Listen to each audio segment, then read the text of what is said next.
ਵਾਹਿਗੁਰੂ ਜੀ ਕਾ ਖਾਲਸਾ ਵਾਹਿਗੁਰੂ ਜੀ ਕੀ ਫਤਿਹ। ਟੀਵੀ 84 ਦੇ ਸਾਰੇ ਦਰਸ਼ਕ ਤੇ ਸਰੋਤੇ ਜਿਹੜੇ ਇਸ ਵਕਤ ਸਾਡੇ ਨਾਲ ਨਾਰਥ ਅਮਰੀਕਾ ਦੇ ਵਿੱਚੋਂ ਜੁੜੇ ਆ ਜਾਂ ਫਿਰ ਸੋਸ਼ਲ ਮੀਡੀਆ ਤੇ ਸਾਨੂੰ ਦੁਨੀਆ ਭਰ ਦੇ ਵਿੱਚ ਦੇਖ ਰਹੇ ਆ, ਮੈਂ ਅਮਰਵੀਰ ਸਿੰਘ ਟੀਵੀ 84 ਦੇ ਦ ਫਾਲਟ ਲਾਈਨਸ ਪ੍ਰੋਗਰਾਮ ਦੇ ਵਿੱਚ ਆਪ ਸਭ ਦਾ ਤਹਿ ਦਿਲੋਂ ਸਵਾਗਤ ਕਰਦਾ। ਵਿਊਅਰਸ, ਅੱਜ ਅਸੀਂ ਜਿਹੜੇ ਦੁਨੀਆ ਦੇ ਬਦਲਦੇ ਹਾਲਾਤ ਨੇ ਇਸ ਵਕਤ ਜੋ ਬਣੇ ਹੋਏ ਨੇ, ਖਾਸ ਤੌਰ ਤੇ ਇੱਕ ਪਾਸੇ ਜਿਹੜੀ ਜੰਗ ਇਸ ਵਕਤ ਲੱਗੀ ਹੋਈ ਆ, ਇੱਕ ਪਾਸੇ ਈਰਾਨ ਹੈ, ਦੂਜੇ ਪਾਸੇ ਅਮਰੀਕਾ ਤੇ ਇਜ਼ਰਾਈਲ ਵੱਲੋਂ ਸਾਰੇ ਵੈਸਟ ਦੀ ਜਿਹੜੀ ਹੈ ਉਹਨਾਂ ਦੇ ਯੋਗਦਾਨ ਦੀ ਵਿੱਚ ਸ਼ਮੂਲੀਅਤ ਕਰਾਉਣ ਦੀ ਕੋਸ਼ਿਸ਼ ਕੀਤੀ ਜਾ ਰਹੀ ਹੈ। ਇਸ ਮੁਤਲਕ ਦੁਨੀਆ ਦੇ ਵਿੱਚ ਕਾਫੀ ਉੱਪਰੋਂ ਥੱਲੀ ਜਿਹੜੀ ਆ ਉਹ ਮੱਚੀ ਹੋਈ ਹੈ। ਇਕਨੋਮਿਕਲ ਪਾਰਟ ਨੂੰ ਮੁੱਖ ਰੱਖਦਿਆਂ ਹੋਇਆਂ ਵੀ, ਸਟ੍ਰੈਟੇਜਿਕ ਪਾਰਟ ਨੂੰ ਮੁੱਖ ਰੱਖਦਿਆਂ ਹੋਇਆਂ ਵੀ, ਸੋ ਦੁਨੀਆ ਦਾ ਜਿਹੜਾ ਪਹਿਲਾਂ ਜੰਗਾਂ ਹੁੰਦੀਆਂ ਸੀ ਉਹਦੇ ਵਿੱਚ ਜਿਹੜੀ ਮਿਲਟਰੀ ਫੋਰਸ ਸੀ, ਹੁਣ ਉਹਦੇ ਵਿੱਚ ਟੈਕਨੋਲੋਜੀ ਇੰਨੀ ਐਡਵਾਂਸ ਹੋ ਗਈ ਹੈ, AI ਤੋਂ ਲੈ ਕੇ ਮਿਸਾਈਲਸ, ਡਰੋਨਸ ਤੱਕ ਜਿਹੜੀ ਗੱਲ ਹੈ ਉਹ ਪਹੁੰਚ ਚੁੱਕੀ ਹੈ। ਸੋ ਇਹਦੇ ਨਾਲ ਹੀ ਨਾਲ ਜਿਹੜਾ ਇੱਕ ਨਵੇਂ ਵਰਲਡ ਆਰਡਰ ਸ਼ਿਫਟ ਦੀ ਵੀ ਗੱਲ ਜਿਹੜੀ ਹੈ ਵੱਡੇ ਲੈਵਲ ਦੇ ਉੱਤੇ ਇਸ ਵਕਤ ਚੱਲ ਰਹੀ ਹੈ, ਵੀ ਜਿਹੜਾ ਇੱਕ ਢਾਂਚਾ ਦੁਨੀਆ ਦਾ ਜਾਂ ਜਿਹੜਾ ਇੱਕ ਸਿਸਟਮ ਸੈਕੰਡ ਵਰਲਡ ਵਾਰ ਤੋਂ ਬਾਅਦ ਬਣਿਆ ਸੀ ਉਹ ਇਸ ਵਕਤ ਟੁੱਟ ਰਿਹਾ ਤੇ ਇਹਦੀ ਇੱਕ ਰਿਪਲੇਸਮੈਂਟ ਦੇ ਲਈ ਇੱਕ ਨਵੀਂ ਜਦੋਜਹਿਦ ਵੱਡੀਆਂ ਤਾਕਤਾਂ ਦੇ ਵਿੱਚ, ਵੱਡੇ ਮੁਲਕਾਂ ਦੇ ਵਿੱਚ ਬਣੀ ਹੋਈ ਹੈ। ਸੋ ਇਸ ਮਤਲਬ ਕਿ ਅੱਜ ਅਸੀਂ ਵਿਚਾਰ ਚਰਚਾ ਕਰਾਂਗੇ। ਮੇਰੇ ਨਾਲ ਇਸ ਵਕਤ ਡਾਕਟਰ ਇਕਤਦਾਰ ਕਰਾਮਤ ਚੀਮਾ ਯੂਨਾਈਟਿਡ ਕਿੰਗਡਮ ਤੋਂ ਇਸ ਵਕਤ ਜੁੜੇ ਹੋਏ ਆ ਸਾਡੇ ਨਾਲ। ਆਪ ਜਿੱਥੇ ਯੂਨਾਈਟਿਡ ਨੇਸ਼ਨਸ ਦੇ ਵਿੱਚ ਜਿਹੜੀ ਪੋਲੀਟੀਕਲ ਐਡਵਾਈਜ਼ਰੀ ਕਮੇਟੀ ਹੈ UN ਦੀ ਜੈਨੋਸਾਈਡ ਦੇ ਉੱਤੇ, ਉਸ ਦੇ ਮੈਂਬਰ ਰਹੇ ਨੇ ਇਨਵੋਲਵਡ ਨੇ। United States commission on international religious freedom ਜਿਹੜਾ ਅਮਰੀਕਾ ਦੇ ਵਿੱਚ ਹੈ ਉਹਦੇ ਪੈਨਲ ਦੇ ਉੱਤੇ ਰਹੇ ਨੇ। ਉਹਨਾਂ ਦੇ ਲਈ ਇਹਨਾਂ ਦੀ ਇੱਕ ਲਿਖੀ ਹੋਈ ਰਿਪੋਰਟ ਪਿਛਲੇ ਸਾਲਾਂ ਦੇ ਵਿੱਚ ਆਈ ਸੀਗੀ ਜਿਹੜੀ ਸਾਲਾਨਾ। ਸੋ ਇਸ ਦੇ ਉੱਤੇ ਆਪ ਮਾਹਰ ਨੇ ਇੰਟਰਨੈਸ਼ਨਲ ਸਟੱਡੀਜ਼ ਦੇ ਉੱਤੇ, ਇੰਟਰਨੈਸ਼ਨਲ ਸਟ੍ਰੈਟੇਜਿਕ ਅਲਾਈਐਂਸਸ ਦੇ ਉੱਤੇ, ਇੰਟਰਨੈਸ਼ਨਲ ਪੋਲਿਟਿਕਸ ਦੇ ਉੱਤੇ। ਇਹਨਾਂ ਨਾਲ ਵਿਚਾਰ ਚਰਚਾ ਦੀ ਸ਼ੁਰੂਆਤ ਕਰਦੇ ਹਾਂ। ਡਾਕਟਰ ਸਾਹਿਬ, ਸਵਾਗਤ ਹੈ ਜੀ ਤੁਹਾਡਾ। ਵਾਹਿਗੁਰੂ ਜੀ ਕਾ ਖਾਲਸਾ ਵਾਹਿਗੁਰੂ ਜੀ ਕੀ ਫਤਿਹ ਜੀ। ਅਮਰਵੀਰ ਸਿੰਘ, ਤੁਹਾਨੂੰ ਤੇ ਸੁਣਨ ਵਾਲੇ ਸਾਰੇ ਦਰਸ਼ਕਾਂ ਨੂੰ, ਸਰੋਤਿਆਂ ਨੂੰ ਵਾਹਿਗੁਰੂ ਜੀ ਕਾ ਖਾਲਸਾ ਵਾਹਿਗੁਰੂ ਜੀ ਕੀ ਫਤਿਹ, ਤੇ ਸਾਡੇ ਮੁਸਲਮਾਨ ਭੈਣ ਭਰਾਵਾਂ ਨੂੰ ਅਸਲਾਮ ਅਲੈਕੁਮ।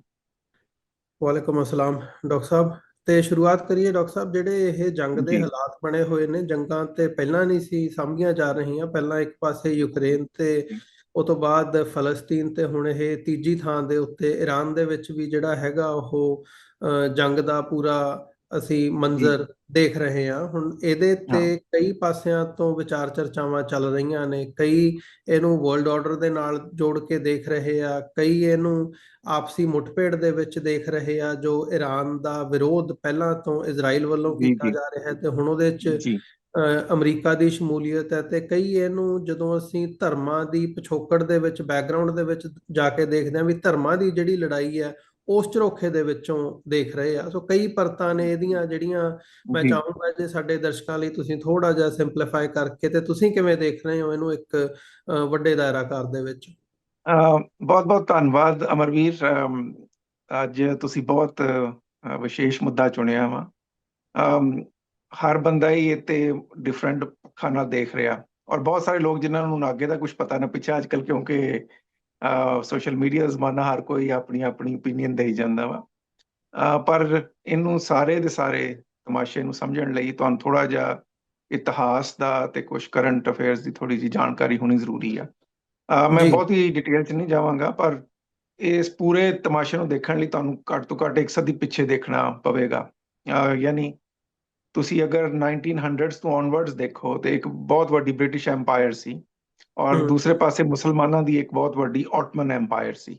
ਬ੍ਰਿਟਿਸ਼ ਐਮਪਾਇਰ ਵੀ ਦੁਨੀਆ ਦੇ ਛਾਈ ਸੀ, ਤੇ ਆਟਮਨ ਐਮਪਾਇਰ ਜਿਹੜੀ ਸੀ ਅੱਜ ਦੇ ਟਰਕੀ ਤੋਂ ਲੈ ਕੇ, ਜਿਹਦੇ ਵਿੱਚ ਸਾਊਦੀ ਅਰੇਬੀਆ ਤੱਕ ਦਾ ਏਰੀਆ ਸ਼ਾਮਲ ਹੈ, ਜਿਹਦੇ ਵਿੱਚ ਲੀਬੀਆ ਵੀ ਸੀ, ਬਾਕੀ ਏਰੀਆ ਸਨ, ਇਰਾਕ ਸੀ, ਇਹ ਸਾਰੇ ਇੱਕ ਮੁਸਲਿਮ ਐਮਪਾਇਰ, ਟਰਕਿਸ਼ ਐਮਪਾਇਰ, ਜਿਹਨੇ ਕੋਈ ਦੁਨੀਆ ਤੇ 7 ਸਦੀਆਂ ਤੱਕ ਰਾਜ ਰੱਖਿਆ, ਉਹਦਾ ਹਿੱਸਾ ਸਨ। ਜੀ ਅਨਫੋਰਚੂਨੇਟਲੀ ਜਿਹੜੇ ਲਾਸਟ ਆਟਮਨ ਕੈਲਿਫ ਸਨ ਜਾਂ ਖਲੀਫੇ ਸਨ, ਉਹਨਾਂ ਦੀ ਆਪਣੀ ਵੀਕਨੈਸਿਸ, ਉਹਨਾਂ ਦਾ ਯੂਰਪ ਦੇ ਨਾਲ ਨੇੜਤਾ, ਉਹਨਾਂ ਦੇ ਪਰਿਵਾਰਕ ਇਸ਼ੂਜ਼ ਦਾ ਇਸ ਤਰ੍ਹਾਂ ਦਾ ਹੋਣਾ ਕਿ ਉਹਨਾਂ ਨੇ ਇੰਨਾ ਕੁ ਕਰਜ਼ਾ ਚੁੱਕ ਲਿਆ ਆਪਣੇ ਨਵੇਂ ਮਹੱਲ ਬਣਾਉਣ ਲਈ ਵੀ ਅਲਟੀਮੇਟਲੀ ਆਟਮਨ ਐਮਪਾਇਰ ਕਲੈਪਸ ਕਰ ਗਈ। ਉਸੇ ਸਮੇਂ ਹੀ ਜਦੋਂ ਪਹਿਲੀ ਫਸਟ ਵਰਲਡ ਵਾਰ ਹੋਈ 1918 'ਚ ਮੁੱਕੀ ਜਿਸ ਵੇਲੇ, ਤੇ ਉਹਦੇ ਬਾਅਦ ਜਿਹੜੇ ਸੀ ਉਹ ਖਿਲਾਫਤ ਨੂੰ ਡਿਸਮੈਂਟਲ ਕੀਤਾ ਗਿਆ, ਔਰ ਵੈਸਟ ਨੇ ਉਸ ਵੇਲੇ ਵੇਖ ਲਿਆ ਸੀ ਕਿ ਜਿਹੜੇ ਆਇਲ ਆ ਜਾਂ ਗੈਸ ਆ, ਇਹ ਨਵੀਆਂ ਸ਼ਾਵਾਂ ਸੀਗੀਆਂ, 20ਵੀਂ ਸਦੀ ਦੇ ਸ਼ੁਰੂ ਚ 1900s ਦੇ ਵਿੱਚ ਹੀ ਆਇਲ ਔਰ ਗੈਸ ਦਾ ਲੋਕਾਂ ਨੂੰ ਬਹੁਤਾ ਪਤਾ ਚੱਲਿਆ। 1800s ਦੇ ਐਂਡ ਪਤਾ ਚੱਲਣ ਲੱਗ ਗਿਆ ਸੀ।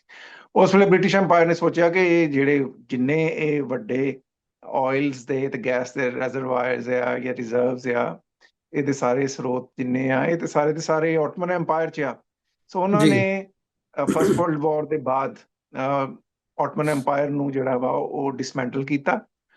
ਟਰਕੀ ਦੀ ਜਿਹੜੀ ਮੇਨਲੈਂਡ ਸੀ ਉੱਥੇ ਕਮਾਲ ਅਤਾਤੁਰਕ ਦੀ ਸਰਕਾਰ ਬਣਵਾਈ, ਤੇ ਨਾਲ ਹੀ ਨਾਲ ਜਿਹੜੀ ਅਰਬ ਨੇਸ਼ਨ ਸਨ, ਜਿਹਦੇ ਸਾਊਦੀ ਅਰੇਬੀਆ ਵੀ ਆ, ਤੇ ਜਿਹੜੇ ਛੋਟੇ ਛੋਟੇ ਟਾਪੂਆਂ ਦੇ ਦੇਸ਼ ਆ, ਕਤਰ ਹੋ ਗਿਆ, UAE ਹੋ ਗਿਆ, ਦੂਸਰੇ ਤੀਸਰੇ ਹੋ ਗਏ, ਇਹਨਾਂ ਸਾਰਿਆਂ ਦੇ ਵਿੱਚ ਇੱਕ ਅਰਬ ਨੈਸ਼ਨਲਿਜ਼ਮ ਦਾ ਨਾਅਰਾ ਲਾ ਕੇ ਇੱਥੇ ਛੋਟੇ ਛੋਟੇ ਦੇਸ਼ ਖੜੇ ਕੀਤੇ ਤਾਂ ਕਿ ਉਹਨਾਂ ਦੇ ਵਿੱਚ ਵੈਸਟ ਦਾ ਜਿਹੜਾ ਪ੍ਰਭਾਵ ਫੈਲ ਸਕੇ।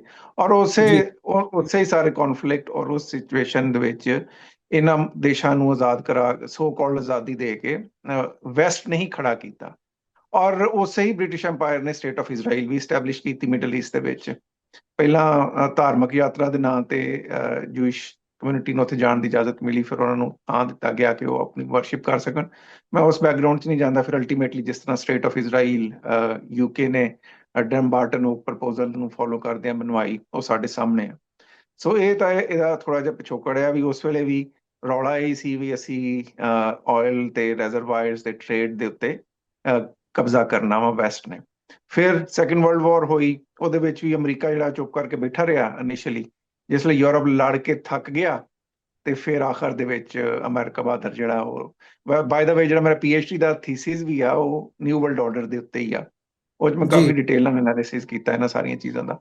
ਸੋ ਅਮਰੀਕਾ ਪਹਿਲੀ ਫਸਟ ਵਰਲਡ ਵਾਰ 'ਚ ਵੀ ਉਸ ਵੇਲੇ ਕੁੱਦਿਆ ਜਿਸ ਵੇਲੇ ਵਾਰ ਮੁੱਕਣ ਵਾਲੀ ਸੀ। ਸੈਕੰਡ ਵਰਲਡ ਵਾਰ 'ਚ ਵੀ ਇਨੀਸ਼ੀਅਲੀ ਅਮਰੀਕਾ ਨੇ ਹਿੱਸਾ ਨਹੀਂ ਲਿਆ, ਬਹੁਤ ਲੇਟ ਹਿੱਸਾ ਲਿਆ, ਤਾਂ ਕਿ ਜਿਸ ਵੇਲੇ ਯੂਰਪ ਥੱਕ ਗਿਆ, ਹਾਰ ਗਿਆ, ਟੁੱਟਣ ਦੇ ਨੇੜੇ ਸੀ, ਇਹਦੀ ਹਿੰਮਤ ਅਮਰੀਕਾ ਆਇਆ।